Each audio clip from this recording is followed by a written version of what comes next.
Hello guys, welcome to Avyana IAS Academy. I am Vedveer and we are preparing for UGC NET Commerce Management and PGT Commerce. So guys, हमारी जो unit चल रही है वो चल रही है बिजनेस मैनेजमेंट। इसमें हम लोगों ने काफ़ी सारी यूनिट में काफ़ी सारे टॉपिक हम लोग ऑलरेडी कवर कर चुके हैं। तो जिन लोगों ने हमारे प्रीवियस वीडियो को नहीं देखा है वो हमारे प्रीवियस वीडियो को जरूर देखें। और आज का जो हमारा टॉपिक है वो बहुत ही क्रूशियल और इम्पॉर्टेंट टॉपिक है। जितने भी कॉमर्स से रिलेटेड एग्जाम होते हैं उसमें इससे रिलेटेड क्वेश्चन आपके बनते ही बनते हैं, चाहे वो डायरेक्ट क्वेश्चन बने, इनडायरेक्ट क्वेश्चन बने, मैचिंग बने, आपके स्टेटमेंट काइंड ऑफ क्वेश्चन बने, ट्रू फॉल्स बने, इस तरीके से क्वेश्चन आपके बनते ही बनते हैं। तो चलिए आज की क्लास हम लोग स्टार्ट करते हैं। फंक्शंस के बारे में मैंने आपको ऑलरेडी बता ही दिया है। फंक्शंस कौन कौन से होते हैं? Planning, organising, staffing, directing, controlling. ठीक है, शॉर्ट फॉर्म में अगर मैं बोलूं तो POSDC। ठीक है, planning, organising, staffing, directing, controlling. ठीक है, इसको इसी सीक्वेंस में प्रोसेस किया जाता है कि सबसे पहले आप प्लानिंग करोगे किसी चीज की, फिर उसके बाद ऑर्गेनाइजिंग करोगे, स्टाफिंग करोगे, डायरेक्टिंग करोगे और कंट्रोलिंग करोगे। अच्छा, प्लानिंग और जो कंट्रोलिंग है ये एक ही सिक्के के दो पहलू होते हैं। ठीक है, पहले आप प्लानिंग से कंट्रोलिंग होती है और कंट्रोलिंग के बाद आप प्लानिंग करते हो। तो ये दोनों चीजें आपकी जो है एक ही सिक्के के दो पहलू होते हैं, मतलब साइमल्टेनियसली मतलब आपकी करी जाती है। प्लानिंग में आप स्टैंडर्ड सेट कर लोगे और कंट्रोलिंग में आप ये चीज देखोगे कि भाई आपने जो स्टैंडर्ड सेट किए थे वो आपके स्टैंडर्ड अचीव हुए या नहीं हुए, या उसमें क्या दिक्कत आई। कभी कभी क्या होता है कि भाई हमने कोई स्टैंडर्ड सेट किए, हमने परफॉर्मेंस दी, परफॉर्मेंस देने के बाद लास्ट में हम क्या करते हैं, उसको स्टैंडर्ड के साथ में मैच करेंगे। अब स्टैंडर्ड के साथ जब मैच करोगे तो हो सकता है कि उससे ज्यादा परफॉर्म करा आपने, तब तो कोई दिक्कत ही नहीं है। कम परफॉर्म करा, फिर आपको ये टेंशन हो जाएगी कि भाई हमारे जो स्टैंडर्ड है वो अचीव क्यों नहीं हुए, कहां पर दिक्कत आई, कहां पर हमारा जो चीजें हैं वो रह गई। जैसे मान लो आपने टारगेट करा कि भैया इस बार तो मुझे हर किसी हालत में नेट निकालना है, मतलब निकालना है। ठीक है, तो आपने एक टारगेट सेट कर लिया कि भैया कम से कम मुझे जो है वो 65% तो मार्क्स मुझे लेने ही पड़ेंगे। 60% मार्क्स तो मुझे लेने ही पड़ेंगे एट एनी कॉस्ट, चाहे आप किसी भी कैटेगरी से बिलोंग करते हैं। आपने एक टारगेट बना लिया कि 65 आपको लेने ही पड़ेंगे। अब फिर आपने मतलब जो है मेहनत करी, अपनी परफॉर्मेंस दिखाई और फिर वहां पे आपने एग्जाम में क्वेश्चन अटेम्प्ट किए, फिर आपका रिजल्ट आया। अब रिजल्ट आपका क्या आता है? अगर मान लो आपका नेट क्वालिफाई हो जाता है तब तो आपको कोई दिक्कत ही नहीं है। ठीक है, अब दिक्कत कहां आती है? दिक्कत मान लो आपके जो वो 60% आए या 62% आए। अब आपको ये देखना है कि फिर हमें लगता है ना कि काश मेरा एक क्वेश्चन, दो क्वेश्चन, तीन क्वेश्चन और ठीक हो जाते तो मेरा नेट निकल जाता, या मेरा JRF 2 नंबर से, 3 नंबर से, 4 नंबर से चूक गया, नेट निकल गया। नेट निकलने की इतनी खुशी नहीं होती है जितना दुख हमें JRF मिस होने का होता। ठीक है, तो कई बार मतलब ऐसी चीजें, मतलब फिर तो वो सेटिस्फेक्शन वाली बात रह जाती है कि मतलब ठीक है भाई मन सेटिस्फाइड करना है। अब कई बार क्या होता है, कई बार कुछ कुछ बच्चों के साथ में ऐसी घटनाएं घटती हैं कि मतलब एक क्वेश्चन भी अगर उनका ठीक हो जाता तो बिल्कुल ऐसे बिल्कुल बाउंड्री लाइन पे होते हैं वो, अगर एक क्वेश्चन भी ठीक हो जाता उनका नेट निकल जाता। कभी कभी ऐसा लगता है ना, तो ये चीजें मतलब वहां पे फिर हमें लगता है कि मतलब हमें थोड़ी सी मतलब जो वो हमारी कमी रह गई। तो ऐसे ही जब हम मैनेजमेंट करते हैं तो मैनेजमेंट भी ये देखा जाता है कि भाई जो आपको टारगेट दिए गए थे वो टारगेट आपके अचीव हुए या नहीं हुए। अगर नहीं हुए तो क्यों नहीं हुए? भाई हमने प्लानिंग गलत करी थी, या आपके मतलब उसमें कोई कमी थी, या आपको ट्रेनिंग प्रॉपर नहीं दी गई, या आपको काम प्रॉपर कम्युनिकेट नहीं किया गया। अब हो सकता है कि प्लानिंग तो सही हुई, आपके टारगेट भी सही सेट हुए, लेकिन आपको कम्युनिकेट सही तरीके से नहीं किया गया, या आपको प्रॉपर रिसोर्सेज नहीं दिए गए। ठीक है, या प्रॉपर सुपरविजन नहीं किया गया। अब जैसे कई बार क्या होता है कि कई बार जब जैसे हम प्रोजेक्ट बनाते हैं, MBA में हमने प्रोजेक्ट बनाए, तो प्रोजेक्ट बनाते बनाते पहले तो टीचर बोलेंगे कि भाई क्या नाम है, देख लो जो जैसे तुम्हें करना है वैसे कर लो। लेकिन जिस दिन लास्ट डे आएगा ना, उस दिन कमियां निकालेंगे, उस दिन बोलेंगे तुमने ऐसा कर दिया, तुमने ऐसा कर दिया, तुमने ऐसा कर दिया, तुमने ऐसा कर दिया। अरे भैया ये चीज तो तुम्हें पहले का जब टाइम दिया गया था तुम उस टाइम पे देखना था। सुपरविजन करने का काम किसका होता है? ये टीचर का काम होता है। ठीक है, सुपरवाइज करना, आपको बताना कि भाई यहाँ पर ये गलती है, यहाँ पर ये गलती है, यहाँ पर इसको ऐसे करो। ये तब उस टाइम पे तो करेंगे क्योंकि उस टाइम पे इनके लेक्चर भी इंपॉर्टेंट होते हैं और उस टाइम पे ये सारी चीजें इनके लिए इंपॉर्टेंट होती हैं। लेकिन बाद में जब लास्ट टाइम आता है फिर उस टाइम पे आपकी कमियां बताते हैं कि इसको ऐसा कर दो, ऐसे कर दो, ऐसे कर दो, वैसे कर दो। तो वहां पे क्या है, वहां पर वो चीजें फिर इतनी इफेक्टिवली आपके नहीं हो पाती है, वहां पर फिर आपके लिए दिक्कत आती है। तो इसके लिए हमने प्लानिंग करी। प्लानिंग में आपने डिसाइड किया what to do, how to do, when to do, by whom to do. ठीक है, हम यहां पर हैं, मुझे इस लेवल पे पहुंचना है, मैं कैसे जाऊंगा? With the help of effective planning.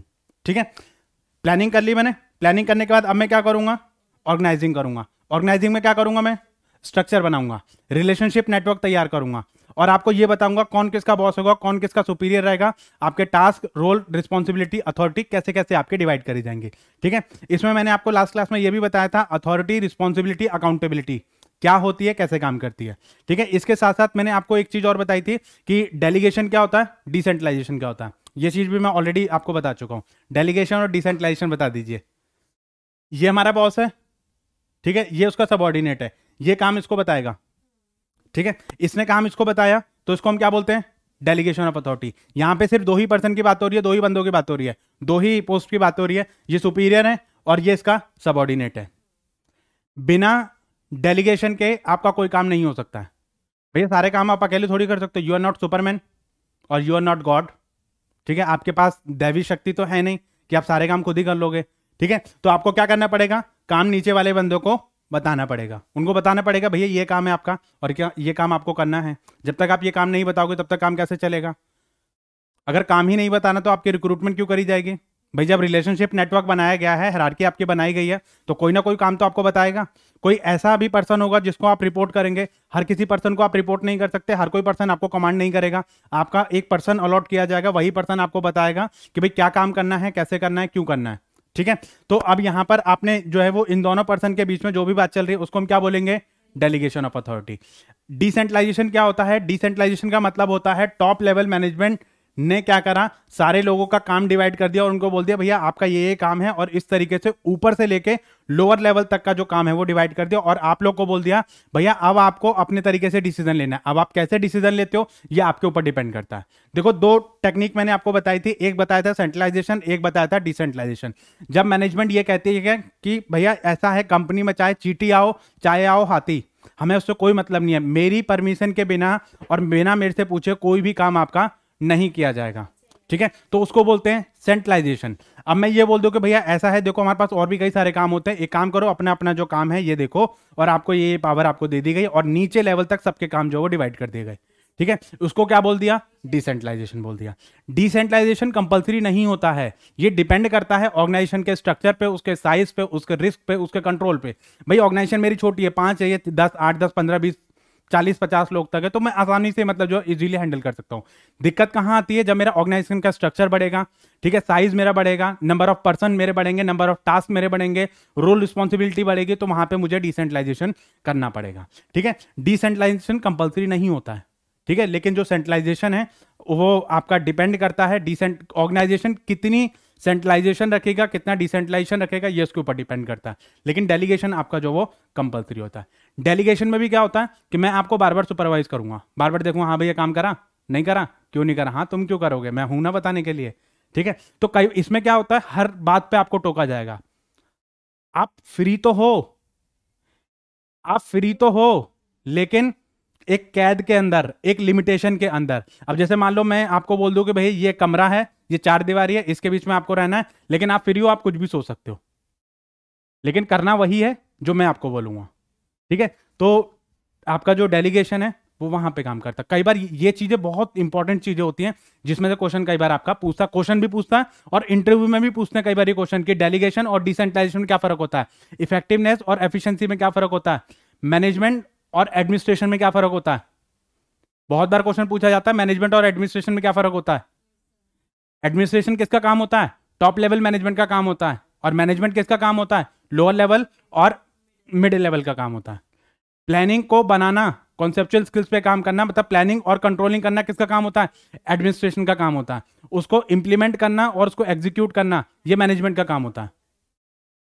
ठीक है, तो ये कई बार ये चीजें ना बहुत मतलब छोटी छोटी चीजें होती हैं, लेकिन ये चीजें हमें बहुत मतलब पता होनी चाहिए कि मैनेजमेंट और एडमिनिस्ट्रेशन किस तरीके से काम करता है। जो थिंकिंग काम होता है वो किसका होता है, एडमिनिस्ट्रेशन का होता है। अच्छा, यहां पर ये मत सोचना कि मतलब मैनेजमेंट एक बड़ी टर्म है और उसके अंदर हमारा एडमिन डिपार्टमेंट होता है। जैसे हम सोचते हैं ना कॉलेज में एक एडमिन डिपार्टमेंट होता है, ये कॉलेज वाला एडमिन नहीं है। यहां पर जो है एडमिनिस्ट्रेशन मतलब थिंकिंग और मतलब पूरा जो ऑर्गेनाइजेशन एज अ होल आपको सोचना है। ठीक है, तो वहां पे वो आपका पूरा एंटायर स्ट्रक्चर को ऑर्गेनाइज करना, उसको जो है सिस्टमेटिक वे में इंप्लीमेंट करवाना, ये सब जो है वो किसका काम होता है, मतलब प्लानिंग को करना ये एडमिनिस्ट्रेशन का काम होता है। उसको प्लानिंग करने के बाद आगे बताना और उससे काम करवाना ये आपका जो मैनेजमेंट का काम होता है। ठीक है, तो इसके बाद मैंने ऑर्गेनाइजेशन स्ट्रक्चर बना लिए, रिलेशनशिप आपको बता दिया, ठीक है।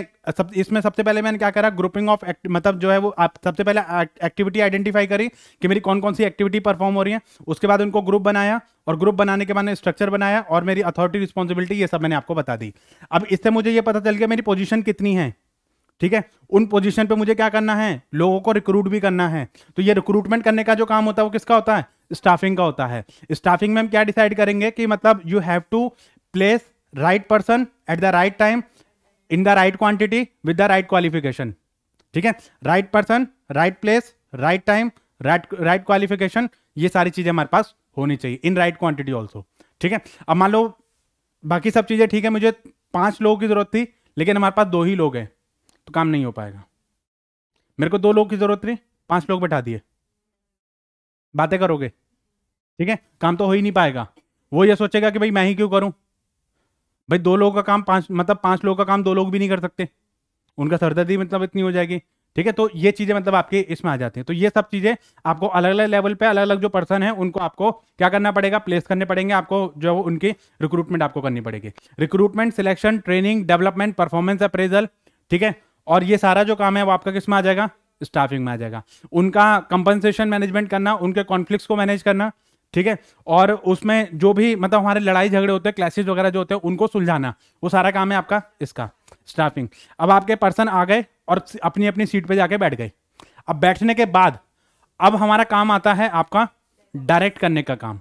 डायरेक्ट करने का काम मतलब यहां पर तुम सब लोग आके बैठ गए, आगे बैठने के बाद मुझे ये बताना है कि भैया ऐसा है कि आपका ये काम है और इस तरीके से आपको करना है, ठीक है। और इसके लिए आपको ये पर्सन आपको गाइड करेंगे, और इस तरीके से मतलब जो वो आपको अपना काम करना है। तो इसको मैं क्या बोलूंगा, डायरेक्टिंग। डायरेक्टिंग करना मतलब आपको डायरेक्शन प्रोवाइड करना कि काम करने की जो डायरेक्शन रहेगी वो किस तरीके से रहेगी और किस तरीके से आपको काम को करना है, ठीक है। उसके बाद फिर आप क्या करोगे, कंट्रोलिंग करोगे। तो आज का जो हमारा मेन फोकस है वो किस पे रहेगा, डायरेक्टिंग पे रहेगा। चलिए, तो डायरेक्टिंग में हमारी जो है वो क्या क्या चीजें आती हैं। डायरेक्टिंग में ये इमेज आपको दिख रही है, इमेज में बेसिकली क्या है कि यहां पर हम आपको मोटिवेट करेंगे काम करने के लिए, ठीक है। आपको लीडरशिप की क्वालिटीज आपको दी जाएंगी, मतलब लीड किया जाएगा, आपको गाइड किया जाएगा, ठीक है। आपके बिहेवियर को चेंज किया जाएगा। अब कई बार क्या होता है, लोग बहुत ढीठ होते हैं, काम करना पसंद नहीं करते हैं, लेकिन मैनेजमेंट भी ढीठ होती है। मैनेजमेंट कहती है भाई आपको काम करवाना है। मैनेजमेंट का मतलब क्या, मैनेजमेंट का मतलब ही यही है कि भैया आपको काम करवाना है। अब एक जैसे लोग तो मिलेंगे नहीं, ढीठ भी मिलेंगे आपको और ऐसे भी मिलेंगे जो इजीली काम कर लेंगे, ठीक है। तो वहां पे क्या है, अलग अलग लोगों से डील करना। मैनेजमेंट ऐसा है कि आपको चिड़ियाघर में छोड़ दिया और आपको बोला सब जानवरों को प्यार से रखो। मैनेजमेंट इज लाइक दैट, ठीक है। तो अब आपको क्या करना है, अब आपको कंट्रोलिंग करनी है, ठीक है। और आपको सबको जो है सबके साथ में आपको काम करना है। तो उनको लीड करना, उनके बिहेवियर को गाइड करना, ठीक है। उसके बाद कम्युनिकेशन करना, उनके बीच में कोऑर्डिनेशन करना और उनको सुपरवाइज करना, ताकि वो अपना जो गोल है, अपना जो टारगेट है वो अचीव कर सके। ये जो सारा काम होता है इसको हम क्या बोलते हैं, डायरेक्टिंग बोलते हैं। डायरेक्टिंग में ये सारे जो है वो सब आपके क्या हैं, कंपोनेंट है, डायरेक्टिंग के कंपोनेंट है। कई बार ये क्वेश्चन पूछ लिया जाता है कि leadership, motivation, communication, coordination, supervision ये सब किसके पार्ट हैं। अब कई बार क्या होता है कि कई बार पता मैं जैसे उसमें क्या कर दिया, जैसे ये दे दिया प्लानिंग, ऑर्गेनाइजिंग, स्टाफिंग और लीडरशिप और आपका कंट्रोलिंग। अब इनको बोल दिया कि भाई इनको सीक्वेंस करो। अब आप ये सोचोगे कि भाई लीडरशिप तो इस प्रोसेस में आते ही नहीं है कहीं, तो लीडरशिप किसका पार्ट होती है, लीडरशिप पार्ट होती है आपकी डायरेक्टिंग का, ठीक है। तो यहां पर इसको हम डायरेक्टिंग कंसीडर करेंगे, ठीक है। तो इसलिए उसके हिसाब से हमें यहां पर सीक्वेंस करना होता है। कई बार ये भी पूछ लेता कि भाई डायरेक्टिंग में कौन सी चीज आएगी, कौन सी चीज आपकी नहीं आएगी। इसमें मोटिवेशन की जितनी भी थ्योरीज हैं वो सारी आएंगी, लीडरशिप की जितनी भी थ्योरीज हैं वो सारी थ्योरीज आएंगी आपकी, ठीक है। तो ये अपने आप में एक काफी बड़ा टॉपिक है आपका। कम्युनिकेशन, सारा जितना भी कम्युनिकेशन है वो सारा आपका जो वो इसमें आ जाएगा, ठीक है, जो कि आपका पेपर 1 में भी आता है और पेपर 2 में भी आपका आएगा, ठीक है। तो ये सारी चीजें आपके इसमें आ जाती हैं, ठीक है। देखो कोऑर्डिनेशन वैसे डायरेक्टिंग में मतलब वो आपका इसेंस में माना जाता है, लेकिन बिना कोऑर्डिनेशन के ये सारी एक्टिविटीज मतलब जो आप नहीं कर सकते हो, ठीक है। तो इसलिए अगर हम बात करें डायरेक्टिंग की, तो डायरेक्टिंग का मतलब क्या होता है, डायरेक्टिंग का मतलब होता है dealing with the human element, ठीक है। ह्यूमन एलिमेंट के साथ आप डील करोगे, क्या डीलिंग करोगे कि उनका जो टारगेट है, उनका जो गोल है, उनका जो ऑब्जेक्टिव है, उसको आपको अचीव करने के लिए कैसे आपको एफर्ट्स लगाने हैं। ठीक है, तो यहां पर आपको डायरेक्टिंग करना ह्यूमन एफर्ट्स को किस चीज के लिए, ऑर्गेनाइजेशन गोल के लिए। यहां पर एक गोल रहेगा, एक डायरेक्टिंग रहेगी, उनको सुपरवाइज करना, उनको गाइड करना, उनको बताना कि भैया ऐसे मत जाओ, आप ऐसे जाओ, जल्दी अचीव करोगे। हम सब आप लोग को क्या कर रहे हैं, डायरेक्ट कर रहे हैं, गाइड कर रहे हैं, सुपरवाइज कर रहे हैं। ठीक है, आपको मोटिवेट कर रहे हैं कि भैया नहीं, आपको नेट निकालना है, मतलब निकालना है। आप ये समझो, it is the basic requirement. आप जिस लेवल के सपने देख रहे हैं उसकी पहली सीढ़ी है, ये उसकी पहली सीढ़ी है। जब तक आप इस लेवल को क्रैक नहीं करेंगे तब तक आप आगे नहीं जा सकते। ये बहुत बड़ा बैरिकेड है आपके लिए। इस बैरिकेड को तोड़ने के बाद ही आप आगे के सपने देख सकते हैं। तो इसलिए ये बैरिकेड तोड़ना आपके लिए बहुत ही ज्यादा जरूरी है। और उसके बाद अगला बैरिकेड आएगा आपके पीएचडी के लिए। अगर आप इस लाइन में जाना चाहते हैं, जब आपने सपना देख ही लिया है, तो उसको अचीव करना आपकी जिम्मेदारी बनती है। ठीक है, पहले आप नेट क्वालिफाई करो, उसके बाद पीएचडी में एडमिशन लो। जितना जल्दी हो सकता है उतना पीएचडी में एडमिशन लो, क्योंकि आज नहीं तो कल पीएचडी आपको करनी ही करनी है। तो ये चीज जो है वो आपके, मान लो ठीक है भाई, अगर आप ये बोलो कि भाई आप 1 साल डिले कर लोगे, 2 साल डिले कर लोगे, जब आपका प्रमोशन का नंबर आएगा फिर आप फंस जाओगे वहां पे। प्रमोशन किस बेसिस पे दी जाएगी आपको, तो उसमें उसके लिए भी आपको पीएचडी करनी पड़ेगी। अब होता क्या है कि जब आप इंटरव्यू के लिए जब आप जाते हैं तो वहां पे हम जैसे कई सारे लोग होते हैं, और ऐसे भी कई सारे लोग होते हैं जो पीएचडी विद एक्सपीरियंस होते हैं। तो वहां पे सोचो आपको क्यों प्रेफरेंस दी जाएगी, प्रेफरेंस तो आपको मिलने से रही। तो वहां पर कंपटीशन भी हमारा बढ़ रहा है और लेवल भी बढ़ रहा है। तो इसके लिए हमें जो पीएचडी में एडमिशन लेना ही पड़ेगा। आप इस चीज को अंडरस्टैंड करो। ठीक है, it is the requirement of university. आज नहीं तो कल आपको चाहिए ही चाहिए। तो बेटर है कि भाई आप नेट पे तो फोकस कर ही रहे हो, साथ के साथ आप पीएचडी पे भी फोकस करें। ठीक है, तो यहां पर बेसिकली हम जो है वो क्वालिटी ऑफ डायरेक्शन जो वो डिटरमाइन करेगी सेटिस्फैक्ट्री और unsatisfactory performance of the organisation. मैंने कैसे डायरेक्ट किया आपको, कैसे गाइड किया, कैसे सुपरवाइज किया, ठीक है, इस चीज के ऊपर भी आपका जो वो डिपेंड करेगा कि आपको सेटिस्फेक्शन मिली या नहीं मिली, आपको समझ आया या नहीं आया, आप आगे काम कर पाएंगे या नहीं कर पाएंगे। ये इस चीज के ऊपर डिपेंड करता है। अब मान लो मैं भी ये बता दूं, चलो ठीक है भाई ये काम है आपका, ये कर लेना आप, ठीक है, और मुझे कल तक करके दिखा देना। तो इसमें क्या है, आधे बच्चे तो ये सोचेंगे सर तो बोल के चले गए, अब हम कैसे करें, ठीक है, हमें तो समझ ही नहीं आया, हम कैसे करेंगे। वहां पर कंफ्यूजन क्रिएट होगी आपकी। कुछ लोग तो इधर उधर से मतलब जो कर लेंगे, कुछ लोग वहीं के वहीं रह जाएंगे, सर हम कहां से करते, हमें तो समझ ही नहीं आया था, आपने समझाया नहीं। फिर वो वहां पर फिर आपकी दिक्कत रह जाती है। एक होता है आपको स्टेप बाय स्टेप चीजें बताएं, समझाएं आपको, और उसके बाद आपको बोले कि भैया इस तरीके से ये चीजें आपको करनी है। ठीक है, तो ये डायरेक्टिंग हम कैसे कर रहे हैं इसके ऊपर हमारा डिपेंड करता है कि ये चीजें हमारी किस तरीके से आएंगे, हम सेटिस्फैक्ट्री फील करेंगे या नहीं करेंगे, काम हमारा होगा या नहीं होगा। गोल एंड डायरेक्शन, मतलब जैसे जो लोग फर्स्ट टाइम नेट दे रहे हैं उनके माइंड में बहुत सारे सवाल, बहुत सारी कंफ्यूजन होती हैं कि हम नेट क्यों करें, इसका क्या फायदा है, इसकी क्या मतलब, इससे हमें क्या अपॉर्चुनिटी मिलेंगी। तो जब तक ये कंफ्यूजन आपके दूर नहीं होंगे ना, तब तक आप फोकस नहीं रह सकते हो। हमारा सिलेबस क्या है, कितना टाइम है, पेपर कैसा आएगा, लेवल ऑफ क्वेश्चन कैसे होते हैं। ठीक है, देखो हर यूनिट में से एक जैसे क्वेश्चन नहीं आएंगे, हर यूनिट में से अलग अलग तरीके के क्वेश्चन आते हैं। कुछ यूनिट में से इजी क्वेश्चन आते हैं, कुछ यूनिट में से डिफिकल्ट क्वेश्चन आते हैं। तो लेवल ऑफ क्वेश्चन जो रहता है वो अलग अलग रहता है। अच्छा, इसमें पेपर 1 और पेपर 2 के लेवल का भी क्वेश्चन आपका अलग रहता है। पेपर 1 का जो लेवल रहता है वो इजी टू मॉडरेट रहता है, और पेपर 2 का लेवल जो रहता है वो मॉडरेट टू डिफिकल्ट रहता है। क्योंकि एक्चुअल जो कंपटीशन है वो आपका किस में है, वो तो सब्जेक्ट पेपर में है। आपकी जो कॉम्पिटेंसी चेक करी जाएगी वो तो सब्जेक्ट पेपर में चेक करी जाएगी। पेपर 1 तो आपका जनरल अंडरस्टैंडिंग के लिए चेक करा जाता है कि भाई आपको जनरल अंडरस्टैंडिंग है या नहीं है। ठीक है, तो यहां पर ऐसे ही मतलब जो है आपको डायरेक्टिंग जो है वो आपको ये बताएगा कि भाई आप अपना टारगेट अचीव करेंगे या नहीं करेंगे, सेटिस्फैक्ट्री फील करेंगे या नहीं करेंगे। ठीक है, इसमें एक डेफिनेशन है आपकी, directing is consist of the process and technique utilise in issuing instruction and making certain operation to carry out the organisational plan. मतलब जो आपके जैसा आपने प्लान किया था उसको अचीव करने के लिए आपको डायरेक्शन प्रोवाइड करना, उसका क्या क्या सीक्वेंस रहेगा और क्या क्या टेक्निक्स आप यूटिलाइज करोगे, ठीक है। इंस्ट्रक्शन आप कैसे दोगे, देखो इंस्ट्रक्शन देने के भी कई तरीके होते हैं। कई बार क्या होता है कि मैं डरा के धमका के बोल रहा हूँ तो आपको कि करना है मतलब आपको करना है, एक होता है मैं प्यार से बोल रहा हूँ, ठीक है, एक होता है इमोशनल तरीके से आप बोल रहा हूँ। तो इंस्ट्रक्शन देने के भी कई सारे तरीके होते हैं, ठीक है, समझाने के भी बहुत सारे तरीके होते हैं। अब कैसे समझते हो ये आपके ऊपर डिपेंड करता है, ठीक है। लेकिन समझाना और उनको गाइड करना ये आपका किस में आ जाएगा, डायरेक्टिंग में आ जाएगा, ठीक है। इसमें हम जो है वो इंस्ट्रक्शन वगैरह देंगे, गाइडेंस देंगे, आपको मोटिवेट करेंगे अपना ऑर्गेनाइजेशन गोल के लिए, ठीक है। मेन चीज आपको क्या है कि आपको टारगेट अपना अचीव करवाने के लिए आपको गाइड करना, सुपरवाइज करना और आपको मोटिवेट करना है, ठीक है। ये एक की मैनेजरियल फंक्शन है, इसको आप नोट डाउन कर लेना। कई बार ना ये चीजें आपकी पूछ लेता है कि जितने भी हमारे मैनेजमेंट के फंक्शंस हैं उसमें से की मैनेजमेंट फंक्शंस आपका कौन सा है, तो डायरेक्टिंग को आपका की मैनेजमेंट फंक्शन बोलते हैं। क्यों बोलते हैं, क्योंकि बिना डायरेक्टिंग के, मान लो प्लानिंग आपने कर ली, ऑर्गेनाइजिंग आपने कर लिया, बिना डायरेक्टिंग के तो आपका काम ही नहीं होगा।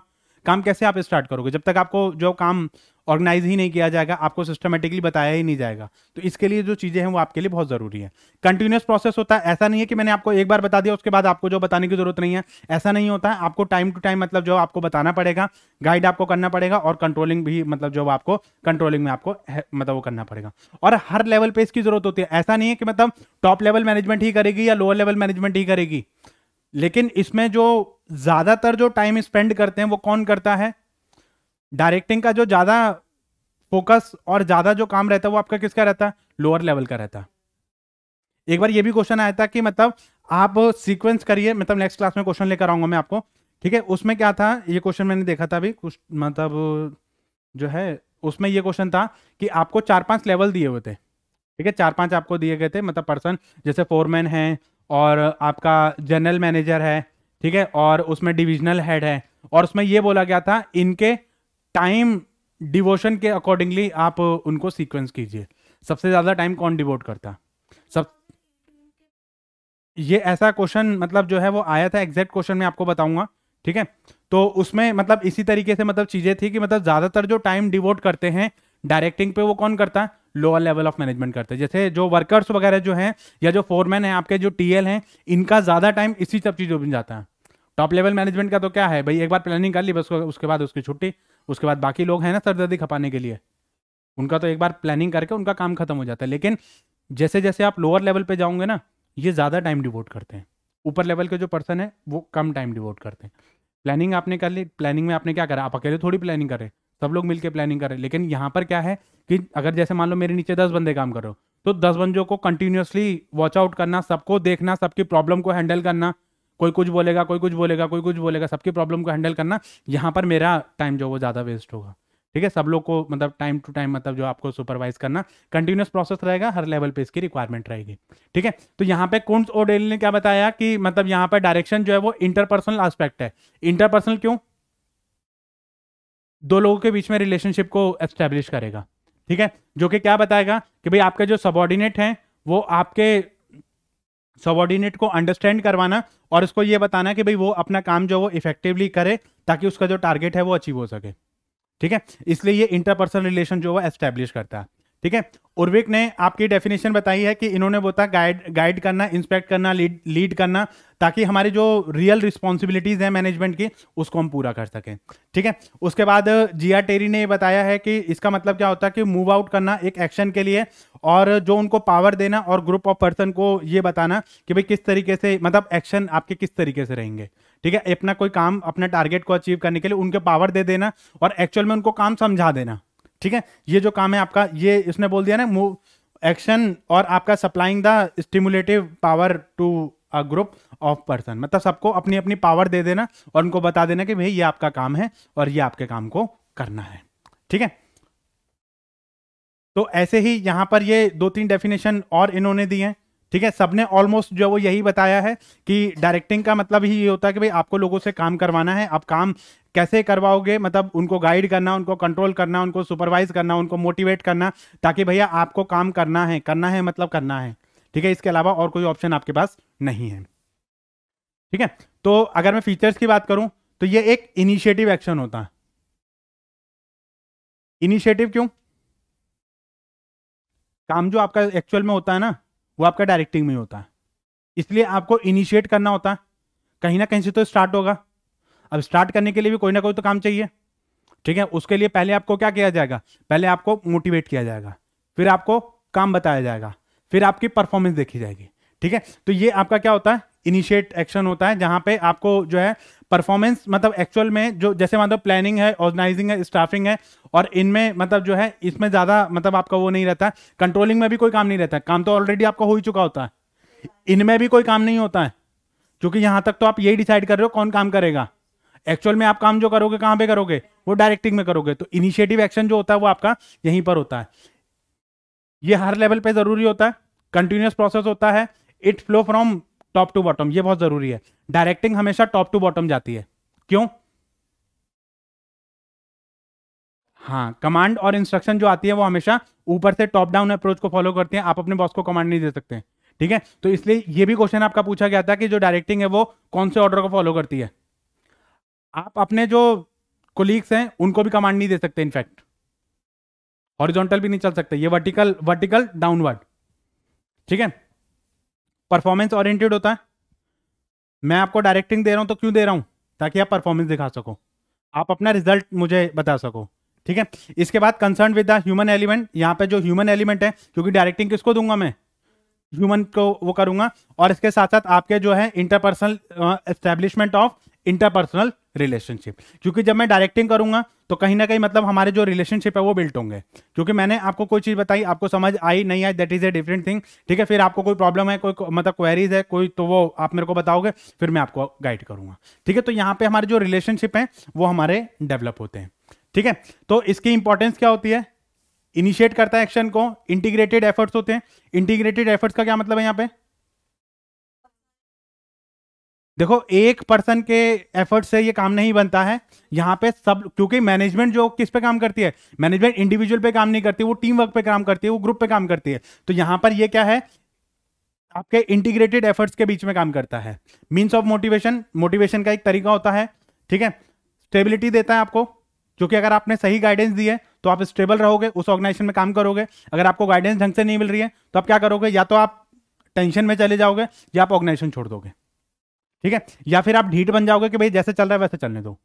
कोप अप विद द चेंजेस, भाई डायनेमिक चेंजेस आ रहे हैं हमारे, मल्टीपल आपके चेंजेस आते हैं, तो एक डायरेक्शन ही आपको जो वो हेल्प करती है चेंजेस के लिए, रिक्वायरमेंट करने के लिए। जैसे कोविड आया, कोविड में हम सब लोगों को जो वो जरूरत पड़ी किसकी, ऑनलाइन प्लेटफॉर्म की। तो ये क्या थे, ये हमारी एक तरीका था, मतलब कि भाई हमें कैसे कवर अप हम कर सकते हैं। तो ऑर्गेनाइजेशन ने पहले आपको ट्रेनिंग दी, ट्रेनिंग देने के बाद फिर आपको बताया गया कि भाई इस तरीके से काम करना। हम टीचर जितने भी हैं सबको पहले ट्रेनिंग दी गई थी, उनको बताया गया था, क्योंकि जब हमें नहीं समझ आ रहे हैं तो हम बच्चों को क्या समझाएंगे, ठीक है।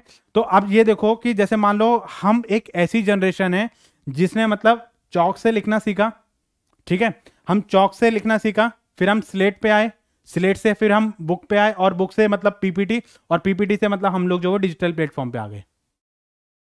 लेकिन सोचो उस जनरेशन का जो आजकल की यंग जनरेशन है, जिन्होंने ये सब चीजें देखी ही नहीं, उनकी पढ़ाई स्टार्ट ही यहीं से हुई है। अब जैसे मान लो जो फर्स्ट क्लास और नर्सरी क्लास और फर्स्ट सेकंड थर्ड क्लास में थे, जो इस कोविड के टाइम के ड्यूरेशन में, तो उन्होंने ये चीजें तो कभी सीखी ही नहीं। उन्होंने उनकी जहां पे ये समझ लो कि ये हमारी बिल्कुल एंड की स्टेज आ गई है, और उनकी स्टार्टिंग ही यहीं से हुई है। तो सोचो कितना डिफरेंस है हमारी एज में और उनकी एज में। और मैनेजमेंट की मजबूरी समझो, ये उन बच्चों को समझाना पड़ रहा है जिन्होंने बिल्कुल चौक से लिखा है, चौक से डिजिटल तक का सफर जो है वो हम लोगों ने तय किया है। समझ रहे हो मेरी बात को, इस चीज को समझो, हमने कितने सारे चेंजेस देखे हैं। तो जब हम चौक से लिखते थे तब भी हमें सुपरवाइज किया जाता था, जब हम बोर्ड से नोट डाउन करते थे तब भी सुपरवाइज किया जाता था, और उसके बाद हम व्हाइट बोर्ड पे आए, व्हाइट बोर्ड से हम पीपीटी पे आए, प्रेजेंटेशन पे आए, और अब आजकल तो ऑनलाइन प्लेटफॉर्म ही आ गया आपका। कितने सारे चेंजेस हम लोगों ने देखे। ऐसे ही मतलब आपको गाइड करना, सुपरवाइज करना को, मतलब चेंजेस जो आ रहे हैं, चेंजेस को आप कैसे रिकवर कर सकते हैं, इफेक्टिव सुपरविजन से, ठीक है। इफेक्टिव यूटिलाइजेशन ऑफ रिसोर्सेज आपका रहेगा, टीम स्पिरिट आपको काम करना। इंडिविजुअल पे काम करोगे कभी आप काम नहीं कर पाओगे, हमेशा टीम स्पिरिट पे काम करो। आपको ग्रुप अचीवमेंट के लिए गोल, ग्रुप जो है गोल, जो टारगेट आप किसके बनाओ, ग्रुप के बनाओ, ठीक है। इसके साथ साथ आपके जो कैपेबिलिटी है, हर एक इंडिविजुअल की कैपेबिलिटी को एक्सप्लोर करो। अब हो सकता है इन मैडम में कोई कैपेबिलिटी हो, इनकी जो कैपेबिलिटी है उनको एनहांस करना है। ये जो डायरेक्टिंग आपको प्रोवाइड कर रहा है उसको पता रहता है कि किस बंदे में क्या कैपेबिलिटी है और क्या उसकी कमियां हैं। अब कई बार क्या होता है कि क्लास में बच्चे बैठे बैठे बोलते हैं हाँ सर आ गया समझ, क्या टीचर को समझ नहीं आ रहा है? टीचर को सब समझ आता है। जब हम इस प्लेटफॉर्म पे खड़े होते हैं ना, तो यहां से पीछे तक का सब नजर आता है कि कौन कितना पढ़ रहा है और कौन कितना मतलब अंडरस्टैंड कर रहा है, कौन कितनी मुंडी हिला रहा है। ठीक है, तो ये चीजें सब नजर आती हैं, लेकिन टीचर जरूरी नहीं है कि हर चीज को वो बोले, लेकिन क्योंकि इसको बोलने के अलावा और भी कई सारे काम है ना। ठीक है, तो यहां पर हर एक पर्सन की कैपेबिलिटी को एक्सप्लोर करना, उसको प्रॉपर अपॉर्चुनिटी देना कि अपनी कैपेबिलिटी को यूज कर सके, ये डायरेक्टिंग का काम है। ठीक है, इसके साथ साथ आपकी जो एफिशिएंसी लेवल है उसको इंक्रीज करना, क्योंकि यहां पे एफिशिएंसी बोला है तो इसका मतलब क्या है, आपकी जो वेस्टेज है वो कम से कम होनी चाहिए, आपकी जो कॉस्ट है वो मैक्सिमाइज होनी मतलब मिनिमाइज होनी चाहिए, प्रॉफिट आपका मैक्सिमाइज होना चाहिए, और आपके जो एफर्ट्स हैं वो कम से कम लगने चाहिए। एफर्ट्स आपके कम लगने चाहिए, आउटपुट आपका ज्यादा होना चाहिए। ठीक है, कॉपरेशन के साथ में काम करेगा। ठीक है, टीम स्पिरिट के साथ में, कॉपरेशन के साथ में आपको काम करना है।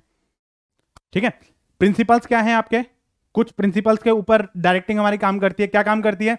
मैक्सिमम इंडिविजुअल कंट्रीब्यूशन, हर एक इंडिविजुअल कंट्रीब्यूशन को आपको मैक्सिमाइज करना है। अब देखो सोचो, अगर मान लो 4 लोगों को मैंने काम बता दिया, इनको मैंने काम नहीं बताया, ये अपने सोच रहे हैं कि बाकी लोग कर तो रहे, मैं नहीं भी करूंगी तब भी क्या फर्क पड़ता है? नहीं, अब 5 लोग बैठे हो, 5 का कंट्रीब्यूशन होना चाहिए।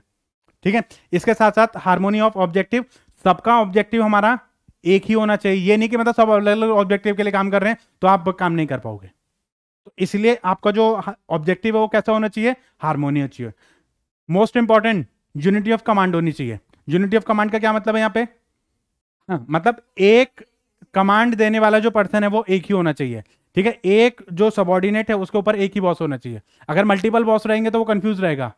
कंफ्यूज क्या रहेगा? वो पागल बनाएगा आप लोगों को कि उसने काम दे दिया तो उसने काम दे दिया, बल्कि तुम लोग को और लड़वा देगा वो। ठीक है, तो इसके लिए आपका यूनिटी ऑफ कमांड होनी चाहिए। अच्छा, इसमें एक और मतलब वो चीज आती है, unity of direction. Unity of direction का क्या मतलब है कि आपको जो डायरेक्शन देने वाला जो पर्सन है, मतलब जो डायरेक्शन जो है, गोल एंड ऑब्जेक्टिव हमारे सेम होने चाहिए। ठीक है, उसमें हमारा जो है वो ये, जैसे हमारा हेड जो है, मतलब ऑर्गेनाइजेशन लेवल का ऑब्जेक्टिव, ग्रुप लेवल का ऑब्जेक्टिव, इंडिविजुअल लेवल का ऑब्जेक्टिव सेम होने चाहिए। मतलब एक ही अकॉर्डिंगली, उसके अकॉर्डिंगली हमें काम करना है। हम सबका जो टारगेट, गोल, ऑब्जेक्टिव सब सेम होना चाहिए। एक होता है प्रिंसिपल ऑफ ऑर्डर। ऑर्डर अलग होता है, कमांड अलग होती है। ऑर्डर क्या होता है? हाँ, मतलब यहां पर क्या है कि जितने भी पर्सन, प्लेस, ऑब्जेक्टिव जितने भी हैं, ऑब्जेक्ट जितने भी हैं, उन सबको क्या करना है? प्रॉपर सीक्वेंस में हमें अरेंज करना है। उनको बताना है कि भाई कौन सी चीज कब कहां पर कैसे प्लेस करी जाएगी, ताकि आपको ढूंढने में आसानी हो और आपका जो टाइम है वो वेस्ट ना हो। ठीक है, तो इसके लिए आपको जैसे बेडरूम का सामान है वो बेडरूम में, किचन का सामान किचन में, और जिसका जहां पर अप्रोप्रिएट प्लेस है वो आपका होना चाहिए। जब मैं मान लो मेरी मशीनरी यहाँ पे काम कर रही है तो मेरा रॉ मटेरियल भी यहीं पे होना चाहिए। ये नहीं कि रॉ मटेरियल मेरा 3rd फ्लोर पे, पहले मैं रॉ मटेरियल लेकर आऊंगा फिर मैं मशीनरी को सेटअप करूंगा। अब हर बार मैं रॉ मटेरियल लेने 3rd फ्लोर पे जाऊंगा तो इससे क्या होगा? मेरा टाइम वेस्ट होगा। ठीक है, तो ये चीजें आपको नहीं करनी है। अब पूरी ऑर्गेनाइजेशन में आप ढूंढते रहो कौन सा पर्सन कहां बैठा है। ऑर्गेनाइजेशन में हर एक चीज का अरेंजमेंट होता है कि भाई टीचर्स यहाँ बैठेंगे, स्टूडेंट यहाँ बैठेंगे, यहाँ पर ये ऑडिटोरियम है, ये चीजें हैं, यहाँ पे स्टाफ रूम है, और ये आपका एडमिन है, ताकि आपको ढूंढने में आसानी रहे। ठीक है, तो ये चीजें आपके प्रिंसिपल ऑफ ऑर्डर पे काम करती हैं। Appropriate direction technique. अब देखो, डायरेक्टिंग की हमारी बहुत सारी टेक्निक होती हैं। अब मैं किस तरीके से डायरेक्ट करता हूं ये बहुत इंपॉर्टेंट रखता है। अब पढ़ाने के कई सारे तरीके होते हैं। अब पढ़ाने के लिए मैं, अब हो सकता है कि मैं यहाँ पे कुछ मॉडल्स ले आऊँ, उस मॉडल्स के थ्रू पढ़ा दूँ, पिक्टोरियल फॉर्म में पढ़ा दूँ, जैसे ऑनलाइन प्लेटफॉर्म पे मैं पढ़ा रहा हूँ, तो ये भी एक तरीका है आपको डायरेक्ट करने का। ठीक है, इसके अलावा भी कई सारे तरीके हो सकते हैं हमारे उसको डायरेक्ट करने के, तो यहाँ पे अप्रोप्रिएट तरीका हमें यूज करना पड़ता है। ठीक है, मैनेजरियल कम्युनिकेशन, मैनेजमेंट को कम्युनिकेट करना पड़ेगा इफेक्टिव वे में। आपको समझाना पड़ेगा कि भाई क्या क्या चीजें हैं और किस किस तरीके से आप उसको यूज करोगे। ठीक है, इसके साथ साथ यूज ऑफ इनफॉर्मल ऑर्गेनाइजेशन। यहाँ पे इनफॉर्मल ऑर्गेनाइजेशन का क्या मतलब है? कई बार आपको फॉर्मल में भी इनफॉर्मल ढूंढना पड़ता है।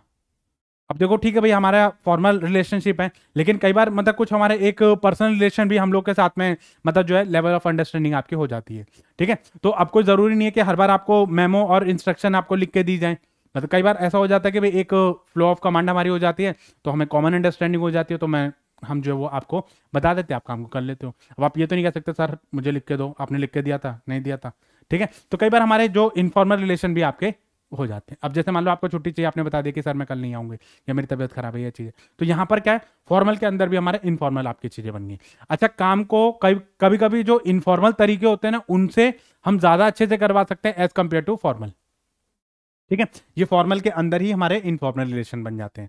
लीडरशिप करना आपको आना चाहिए, ठीक है। और फॉलो थ्रू का मतलब क्या है कि जितने भी, अब जैसे टॉप लेवल मैनेजमेंट है, लेवल ऑफ मैनेजमेंट मैंने आपको समझाया, टॉप लेवल मैनेजमेंट है, ये काम देगी किसको, मिडिल लेवल मैनेजमेंट को, ये काम बताएगी किसको, लोअर लेवल मैनेजमेंट को, और ये काम बताएंगे किसको, जो हमारे वर्कर्स होते हैं।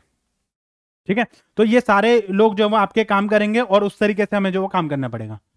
तो इन सबके ऑर्डर इंस्ट्रक्शन को फॉलो किया जाएगा। ये काम है इनका कि भाई इसके मतलब इसके ऑर्डर को ये लोग फॉलो करेंगे, इसके ऑर्डर को ये लोग फॉलो करेंगे, और इसके ऑर्डर को ये लोग फॉलो करेंगे। ये रिपोर्ट करेंगे इसको, ये रिपोर्ट करेंगे इसको, और ये रिपोर्ट करेंगे इसको। तो ये चीजें हमारी चलती रहेंगी। तो ये सारे हमारे प्रिंसिपल्स में आ जाते हैं। अगर मैं एलिमेंट्स की बात करूं तो एलिमेंट्स हमारे सुपरविजन, मोटिवेशन, कम्युनिकेशन, लीडरशिप, ये चार हमारे बेसिकली ये चार ही हमारे एलिमेंट होते हैं डायरेक्टिंग के। इन सबको मिला के हमारी डायरेक्टिंग बनती है। ठीक है, ये हमारा सुपरविजन, मोटिवेशन, कम्युनिकेशन और आपका लीडरशिप। ठीक है, ये चार चीजें हमारी इसमें आ जाती हैं। चलिए, तो सबसे पहले हम बात करते हैं सुपरविजन की। सुपरविजन क्या होता है? क्या होता है सुपरविजन? सुपरवाइज करना। ठीक है, जो आपने काम दिया है उसको देखना, उसको चेक करना, जो गलतियां हैं उनको बताओ, जो गलतियां हैं उनको बताओ कि हाँ भाई ये काम ऐसे नहीं होना है, ये काम आपका ऐसे होना है। तो इसका मतलब क्या है? Overseeing the work of the subordinate by the superior. कौन देखेगा? सुपीरियर। किसके काम को? सबऑर्डिनेट के काम को। क्या देखेगा? कि उसको वॉच आउट करना और उसको डायरेक्ट करना वर्कर्स की एक्टिविटीज को, भैया ये काम ऐसे नहीं होगा, ये काम आपका ऐसे होगा।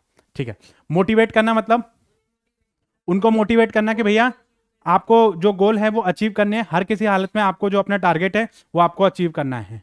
ठीक है, तो वो कैसे करोगे, ये चीज आपका मोटिवेशन में आ जाता है।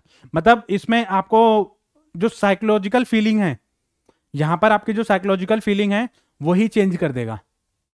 ठीक है, लीडरशिप का मतलब क्या है? आपके बिहेवियर को मोल्ड कर देना।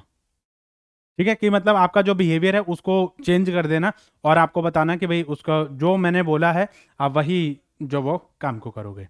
ठीक है, कम्युनिकेट करना मतलब अपनी जो इंफॉर्मेशन है एक पर्सन से दूसरे पर्सन पे पास ऑन करना। इसमें हम ये कह सकते हैं कि भाई आपके जो इंफॉर्मेशन, एक्सपीरियंस, ओपिनियन, ये सब चीजें एक पर्सन से दूसरे पर्सन के बीच में जो वो पास ऑन करना। ठीक है, तो ये चीजें आपके इसमें आ जाती है। अच्छा, ये जो चीजें हैं दिखने में ये छोटी छोटी लग रही हैं, लेकिन मोटिवेशन अपने आप में एक पूरा टॉपिक है, लीडरशिप अपने आप में एक पूरा टॉपिक है, और कम्युनिकेशन आपका अपने आप में एक पूरा टॉपिक है।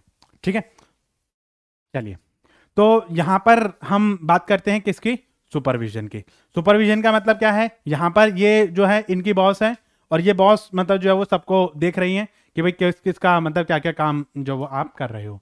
जिसका जो काम है, जिस काम को जिस तरीके से करना है उसके लिए वो बताएंगे, एक्टिविटीज प्लान करेंगे, फिर उसके बाद उसको बताया जाएगा कि भाई ये काम आपका जो इस तरीके से होना चाहिए। ठीक है, तो इसको हम जो वो क्या बोल देते हैं? सुपरविजन बोल देते हैं। देखो, सुपरविजन का मतलब क्या होता है? आपको गाइड करना, आपके एफर्ट्स को ये देखना कि भाई जो आपका डिजायर्ड गोल एंड ऑब्जेक्टिव है उसके लिए आपके एफर्ट्स को जो वो गाइड करना। ठीक है, यहां पर ओवरसीइंग का जो काम होता है आपका एक्टिविटीज, वर्कर और जो इंप्लॉइज हैं उनकी एक्टिविटीज पे निगरानी रखना। यहां पर निगरानी का काम भी रहता है कि भाई कोई पर्सन ऐसा तो नहीं है खाली बैठा है या खाली एक्टिंग कर रहा है काम करने की बट कर नहीं रहा है। ठीक है, तो इसमें कभी कभी पूछा जाता है ना, हाँ भाई तुम क्यों बैठे हो, काम क्यों नहीं कर रहे, काम करो। ठीक है, फिर आप बताओगे सर ये दिक्कत है, ये चीजें हैं, अच्छा ठीक है फिर वहां से अरेंज करवाओ। तो ये जो सारा काम है, अब मैं नहीं टोकूंगा तो आप बैठे ही रहोगे सारा दिन। तो ये सारा जो काम है इस चीज को वो करना है। या फिर मान लो आपको समझ नहीं आ रहा कि भाई इसके आगे मैं क्या करूं, तो वहां पे फिर आप पूछोगे, वहां पे फिर आपको सुपरविजन की जरूरत पड़ेगी। ठीक है, it involve instruction, observing, monitoring and guiding. ये चीज ध्यान रखना, सुपरविजन में ये सारी चीज आती है। ठीक है, तो इसमें मतलब जो है आपका कई बार ये पूछ लेता है कि which of the following is not included in the supervision. ठीक है, तो इसमें आपका इंस्ट्रक्शन देना, ठीक है, आपको ऑब्जर्व करना, आपको मॉनिटर करना और आपको गाइड करना। ठीक है, ये सारा काम आपका जो किस में आ जाएगा? ये काम आपका सुपरविजन में आ जाएगा। इसमें मोटिवेशन और ये जो है सुपरविजन के अंडर नहीं आता, ये आपका अलग एलिमेंट है। इसमें कम्युनिकेशन भी आपका सुपरविजन के अंडर नहीं आता, कम्युनिकेशन भी आपका अलग एलिमेंट आता है। ठीक है, इसके बाद ये एक इंपॉर्टेंट फंक्शन हो जाता है, लोअर लेवल पे इसकी ज्यादा काम रहता है। ठीक है, आपका जो सुपरवाइजर है वो ज्यादा इंटरेक्ट करेगा वर्कर से, फ्रंट टू फ्रंट आपका इंटरेक्ट करेगा, क्योंकि लोगों से ज्यादातर जो मतलब इंटरेक्शन जो रहेगा सुपरवाइजर का रहेगा। तो यहाँ पर जो सुपरविजन का जो ज्यादा काम जो आपका रहता है वो आपका उस पर लोअर लेवल पे आपका ज्यादा रहता है। आपको क्या लगता है कि जो मिडिल लेवल मैनेजमेंट है उस पर निगरानी नहीं रखी जाती है? उन पे भी निगरानी रखी जाती है। ठीक है, उसमें जो बोर्ड ऑफ डायरेक्टर वगैरह हैं वो सब पे निगरानी रखते हैं। वो देखते हैं कि भैया जो आपके फंक्शन लेवल वगैरह के जो मैनेजर हैं ये आपके काम कर रहे हैं या नहीं कर रहे हैं, मैनेजर काम कर रहे हैं, असिस्टेंट मैनेजर काम कर रहे हैं या नहीं कर रहे हैं, तो सब पे निगरानी रखी जाती है। लेकिन वो बात अलग है कि यहाँ पे इस पे जो लेवल होता है वो ज़्यादा हो जाता है, उन पे उस तरीके की निगरानी नहीं होती है, उन पे उनके अलग तरीके की निगरानी होती है। ठीक है, उन पे प्रेशर क्रिएट किया जाता है कि भैया आपको काम करवाना है। ठीक है, और यहाँ पर आपका क्या है कि ये जो है ये इंश्योर करता है कि जो एम्प्लॉय हैं वो अपना ऑब्जेक्टिव जो वो सही तरीके से करें, उनको इंस्ट्रक्शन दी जाएगी, उनको सुपरवाइज किया जाएगा कि भाई जो रूटीन वर्क जो होता है, जॉब रिलेटेड प्रॉब्लम्स हैं उनको जो है वो काम करना और उनको उनसे काम करवाना। ठीक है, उनको जो भी प्रॉब्लम आ रही है उनसे रिलेटेड करना। ठीक है, ऑल लेवल पे जरूरत होता है, लेकिन जो लोअर लेवल है उस पर इसकी इंपॉर्टेंस जो होती है वो ज़्यादा होती है। ठीक है, management at this level devote the maximum time at the supervising, ये मैंने आपको बताया ही है अभी। ठीक है, कि इस लेवल पे सबसे ज़्यादा जो टाइम डिवोट करते हैं वो आपके कौन करते हैं? ये सुपरवाइजर जो होते हैं वो सबसे ज़्यादा टाइम जो है उस पर डिवोट करते हैं। ठीक है, बाकी जो मिडिल लेवल मैनेजमेंट है और ये लोग भी आपके टाइम डिवोट करते हैं। ठीक है, तो सुपरविजन में बेसिकली हम क्या करते हैं, एक तो वर्क को हम देखेंगे, रिसोर्सेज को यूटिलाइज करेंगे। ठीक है, तो आपके जो यूटिलाइजेशन ऑफ रिसोर्सेज है उसको करेंगे। एलिमेंट ऑफ डायरेक्टिंग होता है, यूनिवर्सल एक्टिविटीज होती है। यूनिवर्सल एक्टिविटी क्यों? हर लेवल ऑफ मैनेजमेंट पे जरूरत पड़ेगी आपको, भाई बड़ा लेवल है तब भी, छोटा लेवल है तब भी। ठीक है, उसके बाद कंटिन्यूस प्रोसेस होता है और आपको डायरेक्ट कॉन्टैक्ट बनाने पड़ेंगे। देखो जब आप सुपरविजन करोगे तो आपको डायरेक्ट कॉन्टैक्ट तो बनाने ही पड़ेंगे, बिना डायरेक्ट कॉन्टैक्ट बनाए आपको सुपरवाइज नहीं किया जा सकता। अगर मान लो मैंने इनको बोल दिया और इन्होंने आपको बोल दिया तो ऐसे सुपरविजन थोड़ी होता है, तो ऐसे सुपरविजन आपका नहीं होता है। ठीक है, तो ये बेसिकली आपके बेसिक फीचर्स हैं इसके सुपरविजन के। ठीक है, तो सुपरवाइजर जो है वो कौन कौन से परफॉर्म करता है? आपके जो ऑर्डर है और जो इंस्ट्रक्शन है उनको क्लैरिफाई करेगा। ठीक है, उसको बताएगा कि भाई आपको जो ऑर्डर इंस्ट्रक्शन है उनको बताना, उनको इशू करना कि भैया ये ऑर्डर इंस्ट्रक्शन है, ये आपको करना है। ठीक है, उसके साथ साथ आपके ensured subordinate have the required facility to perform their job. ये सुपरवाइजर का काम होता है उसको देखना कि भैया आपके पास जो प्रॉपर फैसिलिटीज हैं या नहीं है। काम किससे करोगे? टूल्स तो आपके पास है ही नहीं, ये किसका काम है? सुपरवाइजर का काम है। ठीक है, इसके साथ साथ keep a watch and guide the all the activity, मतलब निगरानी रखना, उनको गाइड करना कि भाई इस तरीके से आपका काम करना है। आपके वर्क जो है उसको कोऑर्डिनेट करना और एरर और ओमिशन को डिटेक्ट करना। जो गलतियां हैं, गलतियों को डिटेक्ट करने का काम जो होता है किसका होता है? सुपरवाइज का होता है। ठीक है, सुपरविजन का काम क्या होता है? इसी चीज का होता है भाई, जो गलतियां कर रहा है उसको बताओ, उसको समझाओ, उसको गलतियों को जो सुधारो। ठीक है, और उनको बोलो कि भैया इसको रेक्टिफिकेशन किया जाए। ठीक है, तो ये सारा जो काम है वो आपका इसका हो जाता है। इसकी इंपॉर्टेंस क्या रहती है? एक तो गुड कांटेक्ट आपके बना के रखता है, सुपरवाइजर जो वो आप लोगों के साथ में कांटेक्ट बना के रखेगा, क्योंकि आपके बाद जो डायरेक्ट कांटेक्ट में आने वाला पर्सन कौन होता है? सुपरवाइजर ही होता है। आपका जो टीएल बोले या सुपरवाइजर बोले, तो ये सारे जो डायरेक्ट रिलेशन में आपका कौन आएगा? यही पर्सन आते हैं आपके। ठीक है, लिंक करता है वर्कर्स और मैनेजमेंट के बीच में, क्योंकि मैनेजमेंट सुपरवाइजर को बताएगी, सुपरवाइजर आपको बताएगा, वर्कर्स को बताएगा, वर्कर्स सुपरवाइजर को कांटेक्ट करेंगे, सुपरवाइजर मैनेजमेंट को कांटेक्ट करेगा। तो इन दोनों के बीच की जो कड़ी रहती है वो कौन रहता है? सुपरवाइजर आपका रहेगा। ठीक है, वो वर्कर्स की सारी प्रॉब्लम, अच्छा वर्कर्स की सारी प्रॉब्लम जो वो खुद हैंडल कर सकता है, पहले वो अपने लेवल पे हैंडल करता है। जो उससे हैंडल नहीं होती है या जिसको पता है कि भाई ये मेरे बस की बात नहीं है या मैं इस चीज को हैंडल नहीं कर सकता, तो वो क्या करेगा? आगे बता देगा। ठीक है, supervisor play a key role in the maintaining of the group activity. ठीक है, ग्रुप एक्टिविटी में सबसे जो की रोल जो प्ले करता है वो कौन करता है? सुपरवाइजर करता है, क्योंकि बिना इसके तो काम हो ही नहीं सकता। अब मान लो सुपरवाइज जो वो, अगर सुपरवाइजर चाहे तो सारी एक्टिविटीज को कंट्रोल एंड कोऑर्डिनेट कर सकता है, लेकिन इनकी लापरवाही की वजह से जो काम है वो सही तरीके से हो ही नहीं पाता। अब हमें पता ही नहीं चल पाता कि मैनेजमेंट ने पॉलिसी क्या बनाई है। ठीक है, अब मान लो भाई मैनेजमेंट ने मुझे कुछ डायरेक्ट किया, उन्होंने बोला कि भाई इस तरीके से करना है आपको, अब मैं आपको बताऊंगा कि भाई क्या चीजें करनी है। अब जो मैंने समझा उसको मैं आपको समझाऊंगा, अब मेरे ही समझ में नहीं आया तो मैं आपको क्या समझाऊं? तो यहां पर ये जो है बहुत इंपॉर्टेंट रोल प्ले करता है। ठीक है, परफॉर्मेंस को इंश्योर करना और अपने टारगेट सेट करना, इसके साथ साथ आपकी ऑन द जॉब ट्रेनिंग देना। ऑन द जॉब ट्रेनिंग क्यों हो गई? ऑन द जॉब ट्रेनिंग इसलिए हो गई आपकी कमियों को देखना और कमियों को ढूंढ के बताना कि भाई इस तरीके से इसको ठीक करो। सुपरविजन भी आपके ऑन द जॉब ट्रेनिंग में ही आता है, ठीक है। उसके बाद आपको जो वर्कर्स को इन्फ्लुएंस करना, मतलब उसको बताना कि हाँ भैया काम करो, काम को आपको करना पड़ेगा, ठीक है। वर्क को एनालाइज करना और उसके बाद फीडबैक देखना, ठीक है। भाई आप काम बताओगे अपने सुपरवाइजर को, मतलब जो भी काम आपको दिया गया आप उसको बता दोगे कि भाई हाँ भाई मेरे काम हो गया, उसको एनालाइज कर लेगा, एनालाइज करने के बाद फीडबैक दे देगा, हाँ भाई चलो ठीक है ये काम हो गया, ठीक है भाई उसके बाद ये कर लेना, या इसमें कोई कमी है इस काम को पहले ये ठीक कर लो, उसके बाद फिर आगे काम कर लेना, ठीक है। तो ये चीज़ आपकी इसमें आ जाती है। उसके बाद नेक्स्ट आता है आपका कम्युनिकेशन। हाँ जी, तो कम्युनिकेशन क्या होता है? इंफॉर्मेशन, थॉट्स, आइडियाज, ठीक है, ओपिनियन, परसेप्शन, इनको पास ऑन करना, एटीट्यूड को पास ऑन करना, ठीक है, इमोशंस को पास ऑन करना। अब मान लो मैं हैप्पी हूँ, सैड हूँ, एंग्री हूँ, ठीक है, फीलिंग जॉयफुल, तो वहाँ पे वो हम यहाँ पे बता सकते हैं, ठीक है। मैंने स्टेटस लगा दिया, जिन लोगों ने मेरा स्टेटस देखा उनको पता चल गया, ठीक है, उनको कम्युनिकेट हो गया।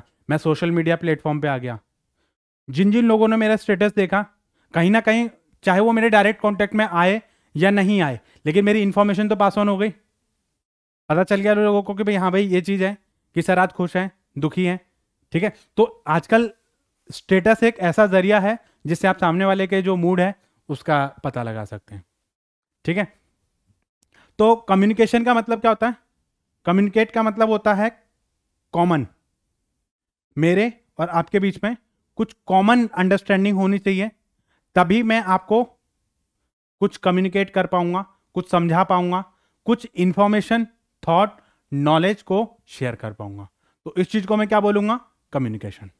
देखिए, तो यहां पर जो है कम्युनिकेशन का मतलब क्या है? To understand as a process of exchange. किस चीज का exchange? Views, fact, feeling, ideas, information, perception, thoughts, opinions जो मेरे माइंड में चल रहे हैं उनको मैं क्या करूंगा? आपके साथ में शेयर करूंगा। It is the transfer of from one sender to another. या फिर मतलब हम ये कह सकते हैं कि मतलब एक पर्सन जो सेंड कर रहा है उसको हम क्या बोलेंगे? सेंडर।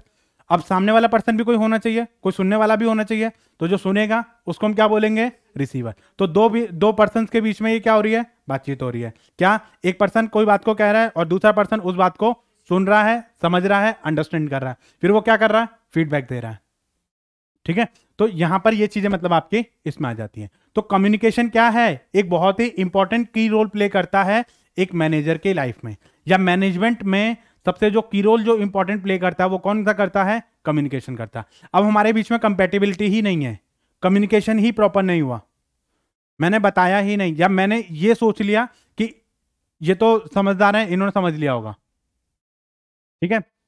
अब ये सोच रही है कि सर ने तो बोला ही नहीं है, यहां पर हमारी मिसअंडरस्टैंडिंग हो गई। मैंने तो ऐसा समझा था या मैंने ऐसा सोचा था, ठीक है। तो वहां पर सोचा था समझा था वाला जो सिस्टम है वो नहीं आता, यहां पे आपको सेंडर और रिसीवर को आपको बताना पड़ेगा, ठीक है।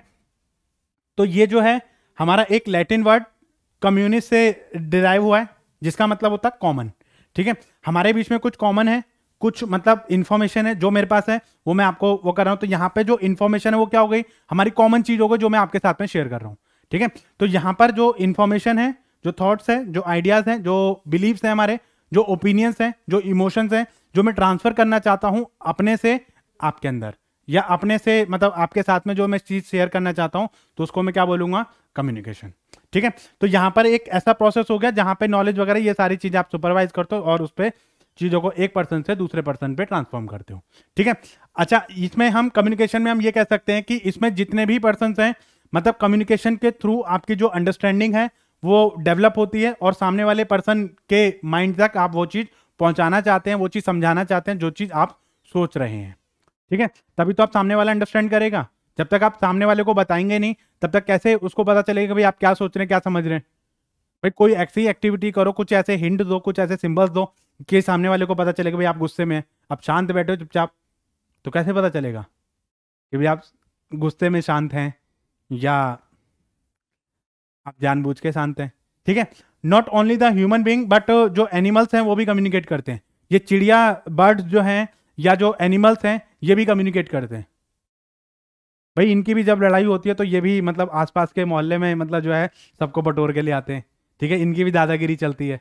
कभी आप इनको मतलब समझो तो मतलब ये भी कम्युनिकेट करते हैं, बर्ड्स भी कम्युनिकेट करती हैं, हमारे जो इंसेक्ट हैं वो भी कम्युनिकेट करते हैं, जैसे आंट हैं ये भी कम्युनिकेट करती हैं, मतलब जब ये चलती हैं तो स्टेप बाय स्टेप मतलब जो एक दूसरे को फॉलो करती है, इनमें भी कम्युनिकेशन होता है, ठीक है। तो हर किसी पर्सन में कहीं ना कहीं हमारा जो वो कम्युनिकेशन होता है, ठीक है। तो यहाँ पे कम्युनिकेशन में अपने जो थॉट्स ओपिनियन वगैरह ये सारी चीजें हम शेयर करते हैं। Communication does not always from the superior to subordinate, ऐसा कोई जरूरी नहीं है कि सुपीरियर और सबॉर्डिनेट ही आपको करेंगे, ये नीचे पर्सन नीचे से ऊपर और ऊपर से नीचे ऐसा भी आपका हो सकता है। Subordinate can pass the information to the other person, मतलब सबॉर्डिनेट भी कई बार आपके जो अदर पर्सन को इंफॉर्मेशन पास कर सकते हैं। कई बार बच्चे आके बताते सर आज पता ये हुआ, अच्छा है ऐसा हुआ, तो कई बार ऐसा भी मतलब हो जाता है कि आपके जो सबॉर्डिनेट हैं वो आपको बताते हैं, और कई बार आपके जो सुपीरियर हैं वो आपको बताते हैं सबॉर्डिनेट को भी आपको ऐसे करना है। तो इन्फॉर्मेशन आपकी मल्टी डायरेक्शन में आपकी फ्लो हो सकती है। ऐसा कोई जरूरी नहीं है कि भाई आपका जो है जैसे सुपरविजन था वो आपका ऊपर से लेकर टॉप डाउन अप्रोच को फॉलो करता है, ये टॉप डाउन अप्रोच को फॉलो नहीं करता, ये आपकी मल्टी डायरेक्शन आपका हो सकता है, ठीक है। तो यहां पर कुछ डेफिनेशन है, इन्होंने क्या बोला, it is the process of passing information understanding from one person to another person, ठीक है, ताकि आप जो है डिफरेंट डिफरेंट पर्सन की जो मिसअंडरस्टैंडिंग है उनको हम दूर कर सके। अच्छा, कम्युनिकेशन जो है मिसअंडरस्टैंडिंग को दूर करने का एक तरीका होता है। अब मान लो भाई मेरे और आपके बीच में लड़ाई झगड़ा हो गया, अब दिक्कत यहां आ रही है कि पहले कौन बात करे, ताकि हम ये बोल सके सारी गलती तेरी थी, ईगो। दिक्कत यहां है। अब कई बार क्या होता है हस्बैंड वाइफ में मान लो लड़ाई हो गई, भैया हम नहीं बोलेंगे हमारा अपना ईगो है, हम बोल देंगे तो भाई ये हो जाएगा कि भाई इनकी गलती है, अब आ गई ना बनाने, आ गई ना लाइन पे। या फिर मान लो भाई हस्बैंड अगर मान लो कोई चीज मत करके वो कर रहा है, अब दिक्कत कहाँ आती है भाई, मैं ही क्यों बोलूं, क्या हर बार मेरी गलती होती है, यहां पर ये दिक्कत है। तो यहां पर अब मान लो ये है कि भाई अब मान लो भाई जैसे इंडिया और पाकिस्तान है या इंडिया और चाइना है, इनके बीच में मान लो लड़ाई झगड़ा चल रहा है। अब कई बार हम चुप हो जाते हैं, हम तो सोचते हैं चल ठीक है जैसा चल रहा है वैसे चलने दो, कई बार चाइना चुप हो जाती है, ठीक है। अब दिक्कत हमारी आती है कि जब एक सिंगल प्लेटफॉर्म पे बैठ के जब तक हम लोग बात नहीं करेंगे कि भैया आपकी परेशानी क्या है, तब तक ये चीज़ें ऐसी चलती रहेंगी, ठीक है। तो आपको क्या करना पड़ेगा, कम्युनिकेट आपको करना पड़ेगा, आपको बताना पड़ेगा भैया हम ये चीज़ सोच रहे हैं, ठीक है। तो कम्युनिकेशन जो है वो ट्रांसमिशन होता है आपके आइडियाज का, फैक्ट का, फीलिंग का, और आपके कोर्स ऑफ एक्शन को जो गाइड करेगा, ठीक है। कंटिन्यूअस प्रोसेस रहता है, ऐसा नहीं है कि एक बार आपने मतलब कर लिया उसके बाद आपको जरूरत नहीं है, ठीक है। थिंकिंग प्रोसेस को डील करेगा जिसमें से इंटरेक्शन इंटरचेंज करोगे आप, ठीक है। थिंकिंग प्रोसेस माइंडसेट में आपका काम करेगा, ठीक है। कम्युनिकेट करोगे तो आपको सोच समझ के कम्युनिकेट करना पड़ेगा, ठीक है। तो ये चीज़ हमारी यहाँ पर आ जाती है। तो इसमें क्या क्या चीज़ें आती हैं, एक टू वे प्रोसेस होता है, ठीक है। टू वे प्रोसेस क्यों, इन्वॉल्वमेंट ऑफ टू पर्सन, ठीक है, टू और मोर पर्सन, यहां पे मैंने आपको बताया और आप जो वो वापस उसको फीडबैक देंगे, तो टू वे कम्युनिकेशन तो आपका हो ही गया, ठीक है।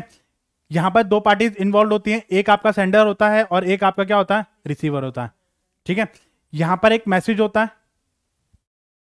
मैसेज होता है जो कि कौन सेंड करेगा, सेंडर सेंड करेगा, ठीक है। कहां तक पहुंचेगा वो मैसेज, रिसीवर तक। अब वो मैसेज पहुंचा ही नहीं रिसीवर तक, तो वहां पर फिर आपकी दिक्कत आ जाएगी। इसका मतलब क्या है कि कम्युनिकेशन हमारा पूरा नहीं हुआ है, या उसने सुना ही नहीं, सामने वाले ने कुछ फीडबैक ही नहीं दिया। अब मान लो कई बार क्या होता है कि सामने से आवाज आती है या हम हेलो हेलो चिल्लाते रहते हैं, सामने वाला पर्सन जो वो उस तक आवाज ही नहीं जाती, ठीक है। तो ये चीजें कई बार आपके जो इसमें हो जाती है, तो इसीलिए पूछते हैं अच्छा ठीक है समझ आ गया, हाँ ठीक है रखो फोन, ठीक है। तो रिसीवर जो है वो क्या करेगा, उसको अंडरस्टैंड करेगा और अंडरस्टैंड करने के बाद उसको रिवर्ट करेगा, फीडबैक देगा, ठीक है। तो communication is not complete until the other person perceive it in the same way intended to by the receiver.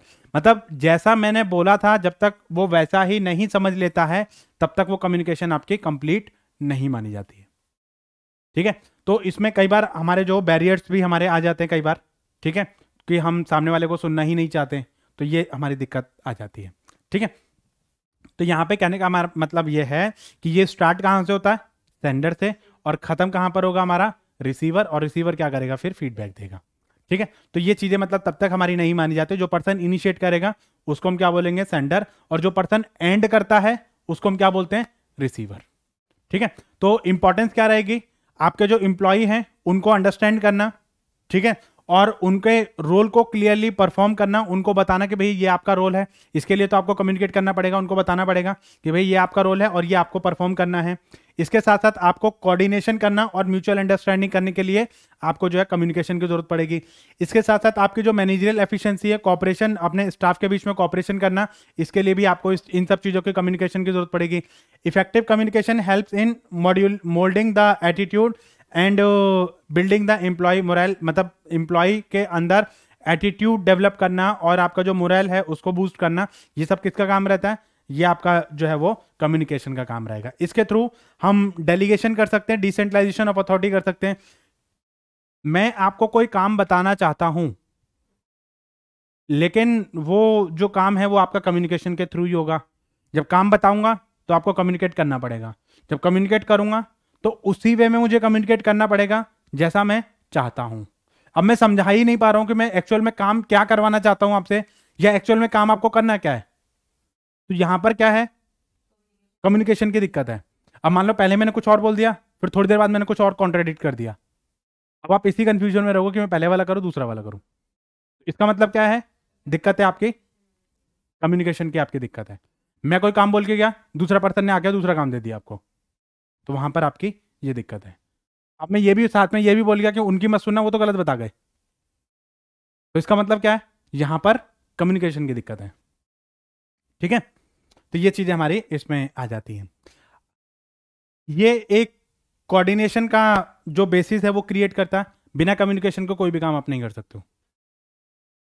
Communication तो मुझे करना ही पड़ेगा ऑर्गेनाइजेशन में, अगर मुझे रहना है, मुझे काम करना है और आप लोगों से काम करवाना है तो मुझे कोऑर्डिनेशन करना पड़ेगा। इसके साथ साथ स्मूथ वर्किंग अगर मैं चाहता हूं, अगर ऑर्गेनाइजेशन में स्मूथ फंक्शनिंग अगर मैं चाहता हूं, तो मुझे कम्युनिकेशन करना पड़ेगा। आपकी प्रॉब्लम को भी अंडरस्टैंड करना पड़ेगा और उसके जो कॉन्फ्लिक्ट्स हैं उसको भी दूर करना पड़ेगा। वो कब दूर होंगे? अगर आप प्रॉपर कम्युनिकेशन करते हो तो। ठीक है, it act as the basis of decision making. Decision making के लिए जो बेस होता है वो आपका क्या होता है? कम्युनिकेशन होता है। ठीक है, अब मान लो कोई भी प्रॉब्लम है, मान लो मुझे की फैक्टर्स, आपने अपनी प्रॉब्लम बताई मुझे, तो अपनी प्रॉब्लम जब आपने मुझे बताई उसके बेसिस पे मैं डिसीजन लूंगा। ठीक है, या मैं कोई डिसीजन ले रहा हूं तो उससे पहले मैं आपको कंसीडर कर रहा हूं कि भैया आप बताओ जरा इसमें क्या क्या हो सकता है, अपना ओपिनियन दीजिए। तो मैनेजमेंट जब आपसे काम करवाती है तो कई बार आपसे इफेक्टिव मैनेजमेंट करने के लिए वर्कर्स का पार्टिसिपेशन होना बहुत जरूरी होता है। तो वो क्या करती है? Provide necessary data to take the decision. ठीक है, कि भाई इस तरीके से आपको काम करना है, तो जब तक आपके पास डेटा नहीं रहेगा तब तक आप काम कैसे करोगे? ठीक है, इसके साथ साथ आपके जो एफिशिएंसी है, मैनेजमेंट की जो एफिशिएंसी है, वो कैसे बढ़ा सकते हो आप? कम्युनिकेशन के थ्रू बढ़ा सकते हो। ठीक है, आप टाइम टू टाइम आप कम्युनिकेट करते रहिए। मतलब जो आपकी प्रॉब्लम आ रही है उनको मैं सॉर्ट आउट करता रहूं। अब जैसे मतलब क्या है, अब मान लो भाई आपको कोई प्रॉब्लम है, ठीक है, अब ऐसा हुआ कि जैसे मान लो आपने बोला कि सर हमें नोट्स चाहिए, अब मैंने एक बार सुना फिर उसको इग्नोर कर दिया, फिर तुमने 2 दिन 3 दिन बाद मुझे फिर टोका कि सर मैंने नोट्स के लिए बोला था, या मान लो कि मैंने कोई काम के लिए बोला था आपको, अब मान लो आप वो काम नहीं कर रहे हो, तो इसका मतलब क्या है? कहीं ना कहीं तो फ्लॉ है, कोई ना कोई तो मतलब ऐसी चीज है जो मतलब हम लोग के बीच में अंडरस्टैंडिंग, कंपैटिबिलिटी नहीं हो पा रही है। ठीक है, तो वो चीज आपको क्लियरली अंडरस्टैंड आपको करनी पड़ेगी। वो किसके थ्रू हो सकती है? कम्युनिकेशन के थ्रू हो सकता हूँ। या जैसे मान लो भाई मेरे पास नोट्स नहीं है, मैंने आपको बता दिया कि भाई अभी मेरे पास नहीं है, मैं उसको डेवलप कर रहा हूँ, जैसे वो हो जाएंगे मैं आपको दे दूंगा। तो कम से कम ये 1.5 बात बताने में मुझे कितना टाइम लगा? थोड़ा सा ही टाइम लगा, लेकिन इसी चीज को मैं घुमा रहा था। तो ये चीज तो हमें अंडरस्टैंड करनी पड़ेगी ना, तो ये चीज क्लियरली आप बता दो। ठीक है, तो यहां पर आपकी जो एफिशिएंसी है उसको जो वो क्लियरली करना, उसको रिपोर्ट करना और उसको बताना कि हाँ भैया ये काम है और इस तरीके से आपको ये काम करना है। ठीक है, तो इस चीज को हम क्या बोलेंगे? इसके लिए कम्युनिकेशन हमारा बहुत जरूरी होता है। ठीक है, ये मोस्ट इंपॉर्टेंट पेपर 1 के लिए भी और सब्जेक्ट पेपर के लिए भी। ठीक है, कई बार आपको सीक्वेंस करने के लिए आ जाता है, क्या होता है? देखिए, सबसे पहले सेंडर। सेंडर कौन होता है? वो पर्सन जो मैसेज को इनिशिएट करेगा, जो पर्सन मैसेज को सेंड करेगा, वो कौन हो गया? सेंडर हो गया। इसके बाद ये क्या करेगा? सेंडर एनकोडिंग करेगा। एनकोडिंग का मतलब क्या है? हाँ, मतलब कुछ कोड्स, कुछ सिंबल्स, कुछ पिक्चर्स, कुछ ऐसी चीजें मतलब उसको मैसेज को या कोई भी चीज़ है उसको एनकोड करने का काम करेगा, ठीक है, उसको डेवलप करने का काम करेगा, ठीक है। उसके बाद आपका क्या आएगा, मैसेज। मैसेज क्या करेगा, एक मीनिंगफुल, मतलब जितने भी आपके पास थॉट्स वगैरह थे उसको एक मीनिंगफुल इंफॉर्मेशन में कन्वर्ट करेगा, ठीक है। उसके बाद यहां पर आएगा चैनल। चैनल क्या होता है, मीडियम। मीडियम क्या रहेगा, जैसे अभी हम सब लोग जो वो किस मीडियम के थ्रू बात कर रहे हैं, फेस टू फेस इंटरेक्शन कर रहे हैं या आपका लाइव इंटरेक्शन आपसे कर रहे हैं, ठीक है। तो ऑडियो से है, विजुअल से है, हमारा जो चैनल रहेगा वो किस तरीके का रहेगा, मीडियम कैसा रहेगा, जब हम फोन पे कन्वर्सेशन कर रहे हैं, ठीक है, तो वो टेलीफोनिक कन्वर्सेशन है आपका, ठीक है। तो यहाँ पर हमारा जो चैनल ऑफ कम्युनिकेशन रहेगा वो आपका क्या रहेगा, किस तरीके से आप बात करोगे। अब कई बार हम चिट्ठी लिख के बताते हैं, कई बार हम आपको जो है लेटर भेजते हैं कि मैडम आप क्लास लेने आइए, या आपकी अटेंडेंस शॉर्ट हो गई है, कई बार आप एक चिट्ठी आती है ना, ठीक है। कई बार बैंक से आता है कि आप केवाईसी अपडेट कराइए, ठीक है। तो ये आपको कैसे, या मैसेज के थ्रू आपको इंफॉर्मेशन आपको मिलती है कि भाई आपसे अकाउंट से मतलब जो है मैसेज मतलब आता है कि भाई आपसे अकाउंट से डिडक्ट हो गए या एड ऑन हो गए, ठीक है, तो वो आपको वहां से पता चलेगा। ऐसे ही यहां पर क्या है, एक पर्सन है जो आपका रिसीव करेगा, ठीक है, जो पर्सन रिसीव करेगा उसको हम क्या बोलेंगे, रिसीवर। अब ये रिसीवर क्या करेगा, मैसेज को डिकोड करेगा, ठीक है, और डिकोड करने के बाद ये क्या क्या दे देगा, उसको फीडबैक दे देगा। और जैसे ही इसने इसको फीडबैक दिया तो हमारा ये जो चीजें हैं वो कंप्लीट हो गई हैं, ठीक है। इसको आप नॉर्मल ये समझिए, SMCR, ठीक है, सेंडर, मैसेज, चैनल और रिसीवर, ठीक है। तो इसके बीच में आपका जो है वो एनकोडिंग आ जाएगी और फिर ये क्या कर देगा, उसको डिकोड कर देगा। देखो ये एनकोडिंग और डिकोडिंग वाला जो सिस्टम है ना, ये आपका चला है कहां से, मिलिट्री टाइम से, ठीक है। पहले क्या होता था, आपका ये जो मैसेज जो थे, अब जैसे मान लो मैंने ये बोल दिया Ram is a boy, Ram is a boy, अब मान लो मुझे ये इंफॉर्मेशन पास करनी है, ठीक है, मैंने इनको बताया, इन्होंने आपको बताया, उन्होंने आपको आगे बताया। अब ये हो सकता है कि इंफॉर्मेशन हमारी लीक हो जाए, ठीक है। तो इसके लिए क्या किया गया, इसके लिए कुछ कोडिंग कर दी गई और बोल दिया गया कि जैसे मतलब 1478, अब जैसे Ram is a intelligent boy, मान लो ये मेरा मैसेज है। अब ये जो 1478 इनके जो मीनिंग है ये सिर्फ सेंडर और रिसीवर के बीच में रहेंगे।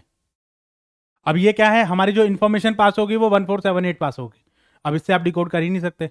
लेकिन डिकोड करने के लिए आपको जो है ये कोडिंग चाहिए आपको कि भाई इसका मतलब क्या है, वो किसको पता रहेगा, वो रिसीवर को पता रहेगा। तो ये इनिशियली हमारी वहां पर यूज होती थी, लेकिन अब धीरे धीरे हमने उसको नॉर्मल लाइफ में भी यूज करना शुरू कर दिया, बिजनेस लाइफ में भी यूज करना शुरू कर दिया, ठीक है। तो ये चीजें हमारी इसमें आ जाती हैं। चलिए, उसके बाद आता है हमारा कम्युनिकेशन के टाइप्स, ठीक है। क्या क्या टाइप के कम्युनिकेशन होते हैं हमारे, अलग अलग तरीके के कम्युनिकेशन होते हैं। कौन कौन से, verbal, written, oral, personal, mass communication, ठीक है। Verbal communication, written communication, non verbal communication, mass communication, group communication, ठीक है, विजुअल, ऑडियो विजुअल, ठीक है, और आपका फीडबैक कम्युनिकेशन। तो कई तरीके, बहुत सारे तरीके के कम्युनिकेशन आपके होते हैं, ठीक है। वर्बल कम्युनिकेशन का मतलब क्या होता है, जब मैं आपको वर्ब, अभी हम जो वो क्या कर रहे हैं, वर्बली आपसे बात कर रहे हैं, अब वर्बली में आपका क्या आ जाएगा, बोलकर, और ये तो आपका नॉन वर्बल आ जाएगा ना, मतलब जैसे आप फेस टू फेस आपके जो एक्सप्रेशन वगैरह जो होते हैं, बोलकर और लिखकर, ठीक है, ये भी बताऊंगा मैं आपको, ठीक है। इसके साथ साथ आपका मास कम्युनिकेशन, मास कम्युनिकेशन में आपका क्या आ जाएगा, मल्टीपल, मतलब ऑडियंस आपकी मल्टीपल है, आप सोशल मीडिया प्लेटफॉर्म पे आ जाओ, आप यूट्यूब पे लाइव आ जाओ, फेसबुक पे आप लाइव आ जाओ, तो वहां पे आप मास कम्युनिकेशन आप कर रहे हैं, ठीक है। जितनी भी सोशल नेटवर्किंग साइट्स है वो मास कम्युनिकेशन की फॉर्म है। इसके बाद visual, audio visual, group communication और आपका फीडबैक कम्युनिकेशन, ये सारा आपका डिफरेंट डिफरेंट टाइप के कम्युनिकेशन होते हैं। इसमें बता देता हूं मैं आपको, देखिए ये आपका जो है, अगर मैं मीडिया के बेसिस पे अगर उसको क्लासीफाई करूं तो मीडिया के बेसिस पे आपका वर्बल और नॉन वर्बल, ठीक है। अब वर्बल में आपका क्या आ जाएगा, ओरल आ जाएगा, रिटन आ जाएगा, विजुअल आ जाएगा, ऑडियो विजुअल आ जाएगा, ठीक है। ओरल, रिटन, विजुअल, आपका विजुअल, और ऑडियो विजुअल। ये विजुअल और ऑडियो विजुअल क्या होते हैं? जो सिर्फ दिखती हैं, ठीक है। और ऑडियो विजुअल कोई मूवीज वगैरह, मतलब इस तरीके से, मतलब जो चीजें हैं जो आपको, जिसमें वॉइस भी है और पिक्चर्स भी है, मतलब मोशंस भी है, दोनों चीजें।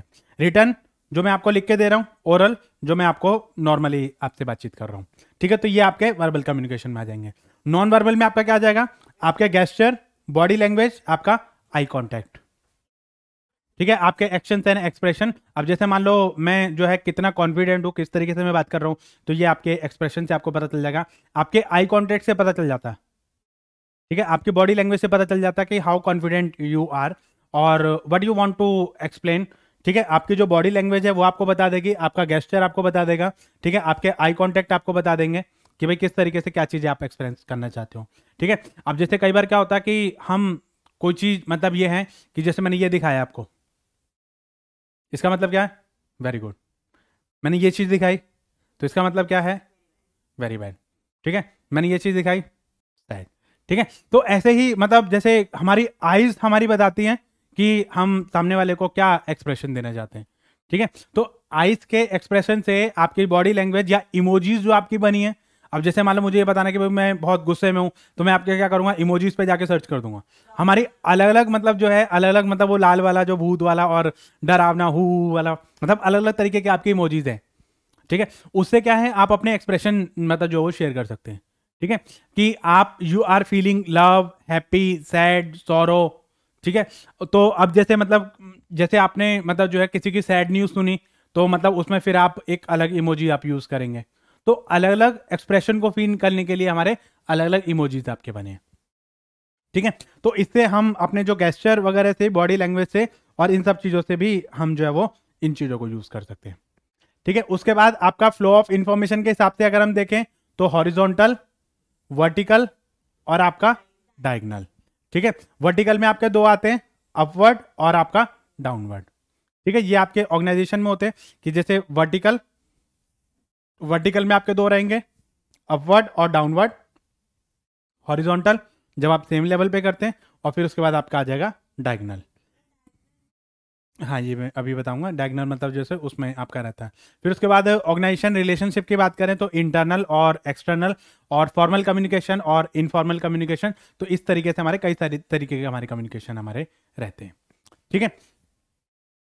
तो इसमें अगर मैं बात करूं वर्बल और नॉन वर्बल की, तो वर्बल जैसे मीटिंग्स वगैरह जो होती है हमारी, ये सब किस में आएंगे? हमारी वर्बल्स में आ जाएंगे। अच्छा, ये चीजें पूछता है, इंटरव्यू, मीटिंग और ये सब चीजें, कॉन्फ्रेंस वगैरह जो है, ये सब चीजें किस में आ जाएगी? जैसे सेमिनार है, मीटिंग्स है, इंटरव्यू है। तो इसमें हमारा जो है ओरल और रिटर्न या फेस टू फेस कम्युनिकेशन आपका होता है, जिसमें तो उसमें हम क्या बोलेंगे? वर्बल कम्युनिकेशन बोलेंगे, ठीक है। तो इसमें आपका जैसे कोई ऑर्डर, इंस्ट्रक्शन वगैरह आपकी आती है, टेलीफोनिक कन्वर्सेशन आता है, यू आर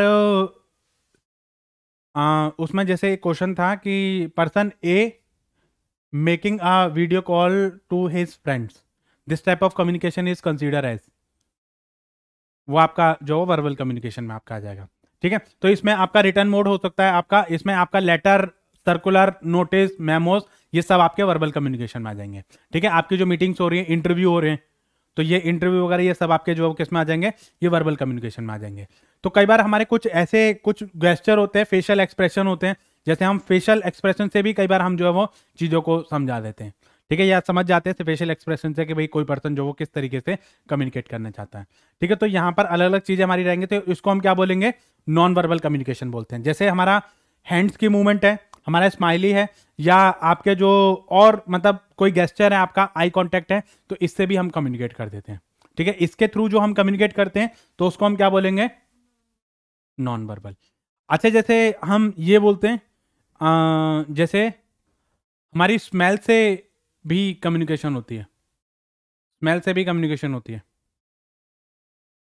नहीं, नहाना नहीं, नहाना नहीं, मतलब जैसे क्या होता है कि जैसे कोई, पता है क्या होता है, जैसे कोई बहुत स्वीट फ्रेग्रेंस होती है, मतलब दूर से ही खुशबू सूंघ के हम पहचान जाते हैं कि भाई आज तो किसी के गाजर का हलवा बन रहा है। क्यों? कम्युनिकेट नहीं हुआ? बिल्कुल कम्युनिकेशन हुआ। भाई आपको पता चला, भाई इसमें अगर आप ये बोलो कि जैसे मान लो मैं शांत खड़ा हूं, या मैंने ऐसे करके आंखें दिखा दी, भाई मैंने आपको कुछ बोला थोड़ी, बट फिर भी आप समझ गए ना, आप खुशबू से समझ गए। अब जैसे पता क्या था कि हमारे ऑफिस में एक लड़की थी, वो मतलब बहुत स्ट्रॉन्ग परफ्यूम लगा के आती थी, ठीक है, मतलब उसकी फ्रेगनेंस से हम समझ जाते थे कि भाई वो पर्सन मतलब है, आ गई हैं, ठीक है। हाँ, मतलब कई सारी मतलब ऐसी चीजें आती है, मतलब उनकी फ्रेगनेंस से ही आप मतलब जो वो समझ जाते हैं कि भाई कौन सी चीज मतलब क्या है।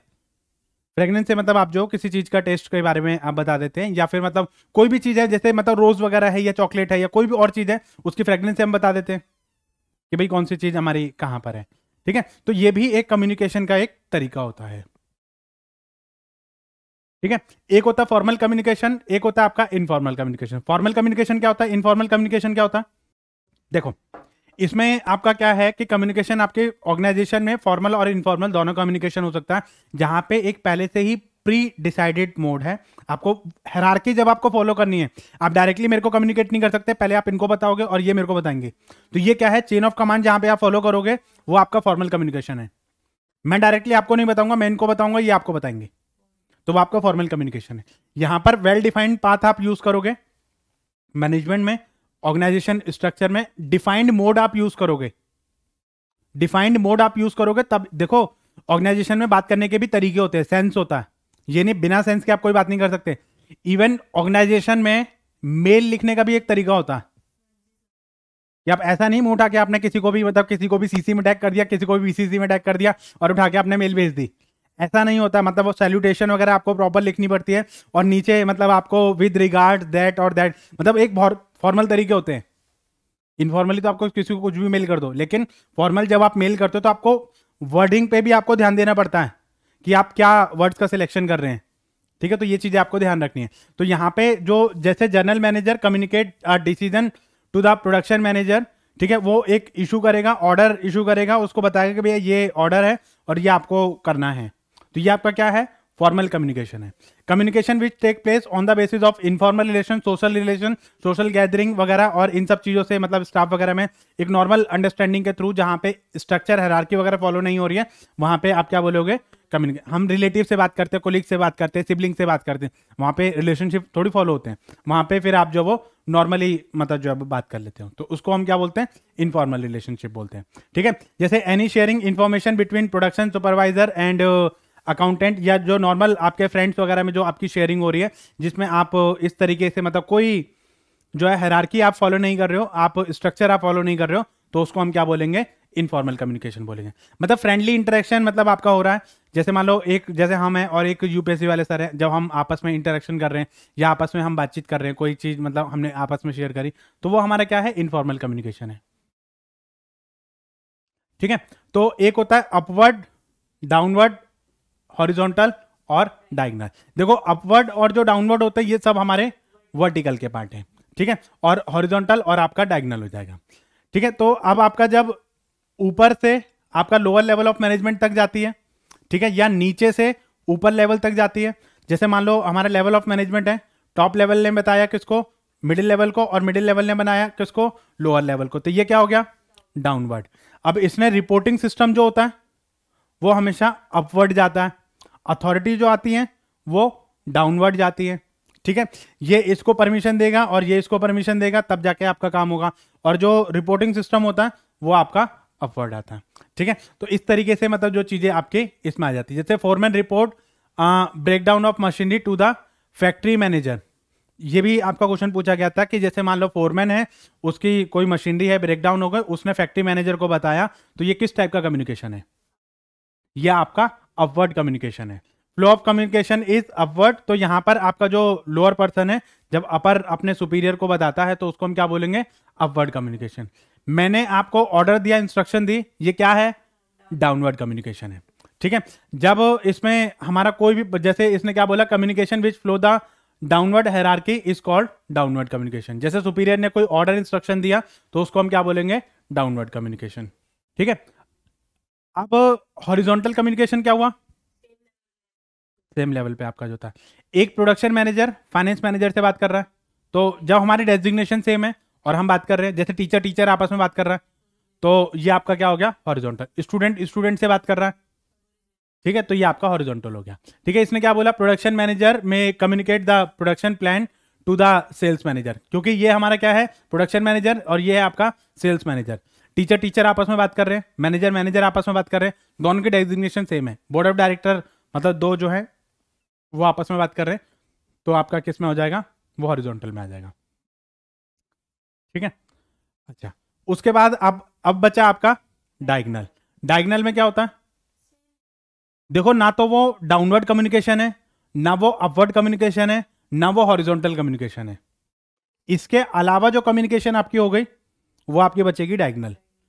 अब देखो, प्रोडक्शन मैनेजर सेल्स पर्सन को ये कह रहा है कि भैया आज का डेटा हमें बताइए कि क्या सेल हुई आपकी। देखो वो उसका ना तो बॉस है, ना वो उसका सबऑर्डिनेट है, ना वो हॉरिजॉन्टल है, तो ये क्या हो गया आपका, डायगनल हो गया। ठीक है, समझ गए बात को, तो ये आपका क्या हो गया, डायगनल। कई बार ये पूछ लेता है कि जैसे मतलब जो है प्रोडक्शन के जो हेड है उसने सेल्स पर्सन को बोला कि भैया आज का डेटा बताइए कि आज आपकी कितनी सेल्स हुई, या हमें ये इंफॉर्मेशन दीजिए। तो ये जो कम्युनिकेशन है वो कौन सा कम्युनिकेशन है। अब मान लो ऑप्शन में सारे आएंगे, डाउनवर्ड, अपवर्ड, हॉरिजॉन्टल, डायगनल, तो वहां पे आपको कंफ्यूजन होगी। ठीक है, तो वहां पे आपको देखना है जो ना तो डाउनवर्ड है, ना अपवर्ड है, ना हॉरिजॉन्टल है, वो आपका डायगनल में आ जाएगा। ठीक है, चलिए अब हम बात करेंगे किसके, बैरियर्स ऑफ कम्युनिकेशन के बारे में। ठीक है, बैरियर्स का मतलब क्या होता है, रुकावटें। कौन कौन सी रुकावटें हो सकती हैं, हो सकती रुकावटें, हो सकती हैं, बिल्कुल बहुत सारी रुकावटें होती हैं, तो उसको हम क्या बोलते हैं, बैरियर्स ऑफ कम्युनिकेशन। ठीक है, चलिए तो बैरियर्स में हमारे क्या क्या चीजें हो सकती हैं, ये सारे हमारे बैरियर्स हो सकते हैं। कौन कौन से बैरियर हो सकते हैं, फिजिकल बैरियर। फिजिकल बैरियर का मतलब क्या होता है, नहीं, फिजिकल बैरियर कौन से बैरियर होते हैं, मतलब मशीनरी ब्रेकडाउन हो गई, ब्रेकेज मतलब आपका हो गया कि भाई आप आगे कम्युनिकेट नहीं कर पा रहे, मतलब आपका जो एनवायरमेंट है उसमें दिक्कत आ रही है, तो मतलब फिजिकल एनवायरमेंट में जब आपकी दिक्कत आ रही है तो उसको हम क्या बोलते हैं, फिजिकल बैरियर बोलते हैं। ठीक है, एटीट्यूड बैरियर। एटीट्यूड बैरियर का मतलब क्या होता है, ईगो, हमारी ईगो की प्रॉब्लम यहां पर आ जाएगी, एटीट्यूड की प्रॉब्लम आ जाएगी कि भैया अच्छा हम अब ये हमको बताएंगे कि हमें क्या करना है। कई बार ऐसा होता है ना, मतलब तुम हमें बताओगे कि भाई तुम्हें हमें क्या करना चाहिए, मतलब हम तो पागल बैठे हैं, कई बार ये प्रॉब्लम आ जाती है। ठीक है, इमोशनल बैरियर, हाँ मतलब इमोशन में बह गए, जैसे मतलब एक जो लेडी है वो कहानी सुना रही है, हाय सर मेरे साथ ये हुआ वो हुआ, आपको पता है मैं तो हम तो ये ऐसा हो गया वैसा हो गया, अच्छा ऐसा हो गया चलो कोई बात नहीं छुट्टी ले लो। ठीक है, तो ये हमारे इमोशनल बैरियर हमारे आ जाते हैं। ठीक है, कई बार अच्छा कई बार क्या होता है कि हम इमोशन को एक्सप्रेस करना चाहते हैं लेकिन सामने वाला पर्सन इमोशन को अंडरस्टैंड ही नहीं करता। ठीक है, अब जैसे कई बार क्या होता है कि हमारे दिल में किसी पर्सन के लिए प्यार है लेकिन सामने वाले पर्सन के दिल में नहीं है, तो इसका मतलब क्या है, इमोशनल बैरियर है। ठीक है, मैं प्यार से समझा रहा हूं, वो गुस्से से समझा रहा है, तो वहां पर आपका दिक्कत आएगी। ठीक है, कल्चरल बैरियर, हमारे कल्चर ही अलग अलग हैं, तो ये डिफरेंस आएगा।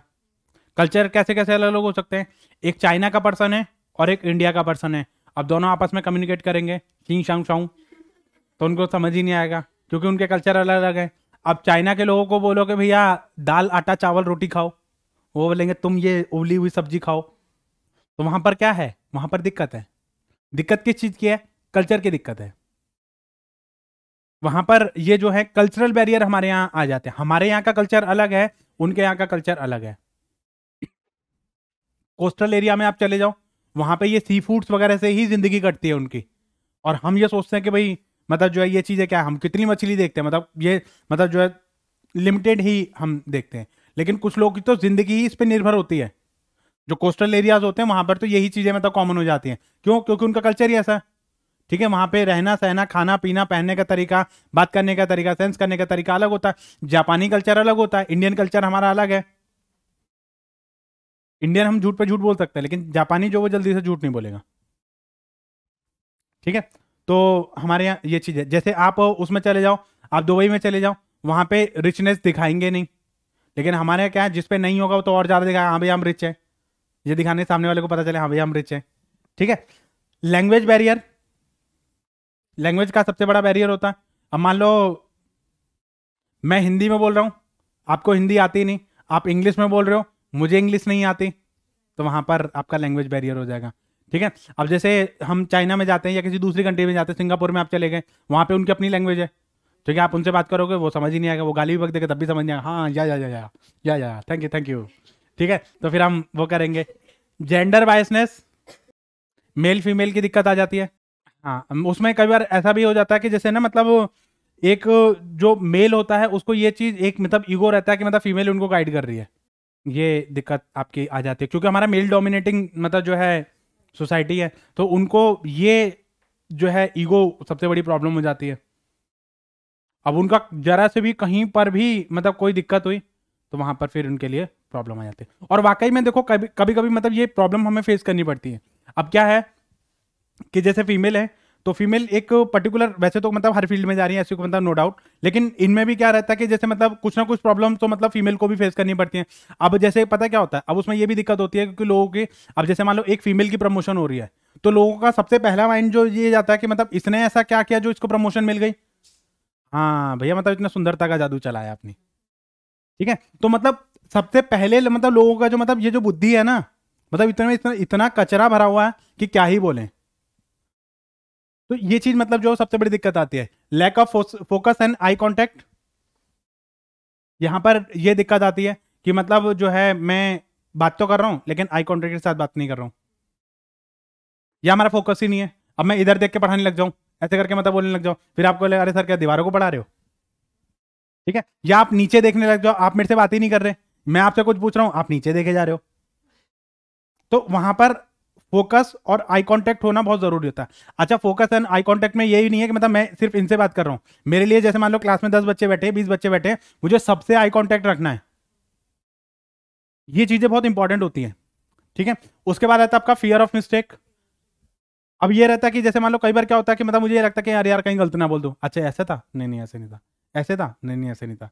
तो कई बार ये लगता है कि मतलब जो है मिस्टेक ना हो जाए, गलती ना हो जाए, तो ये भी मतलब वो रहता है। तो ये भी हमारे पास फोकस रहता है।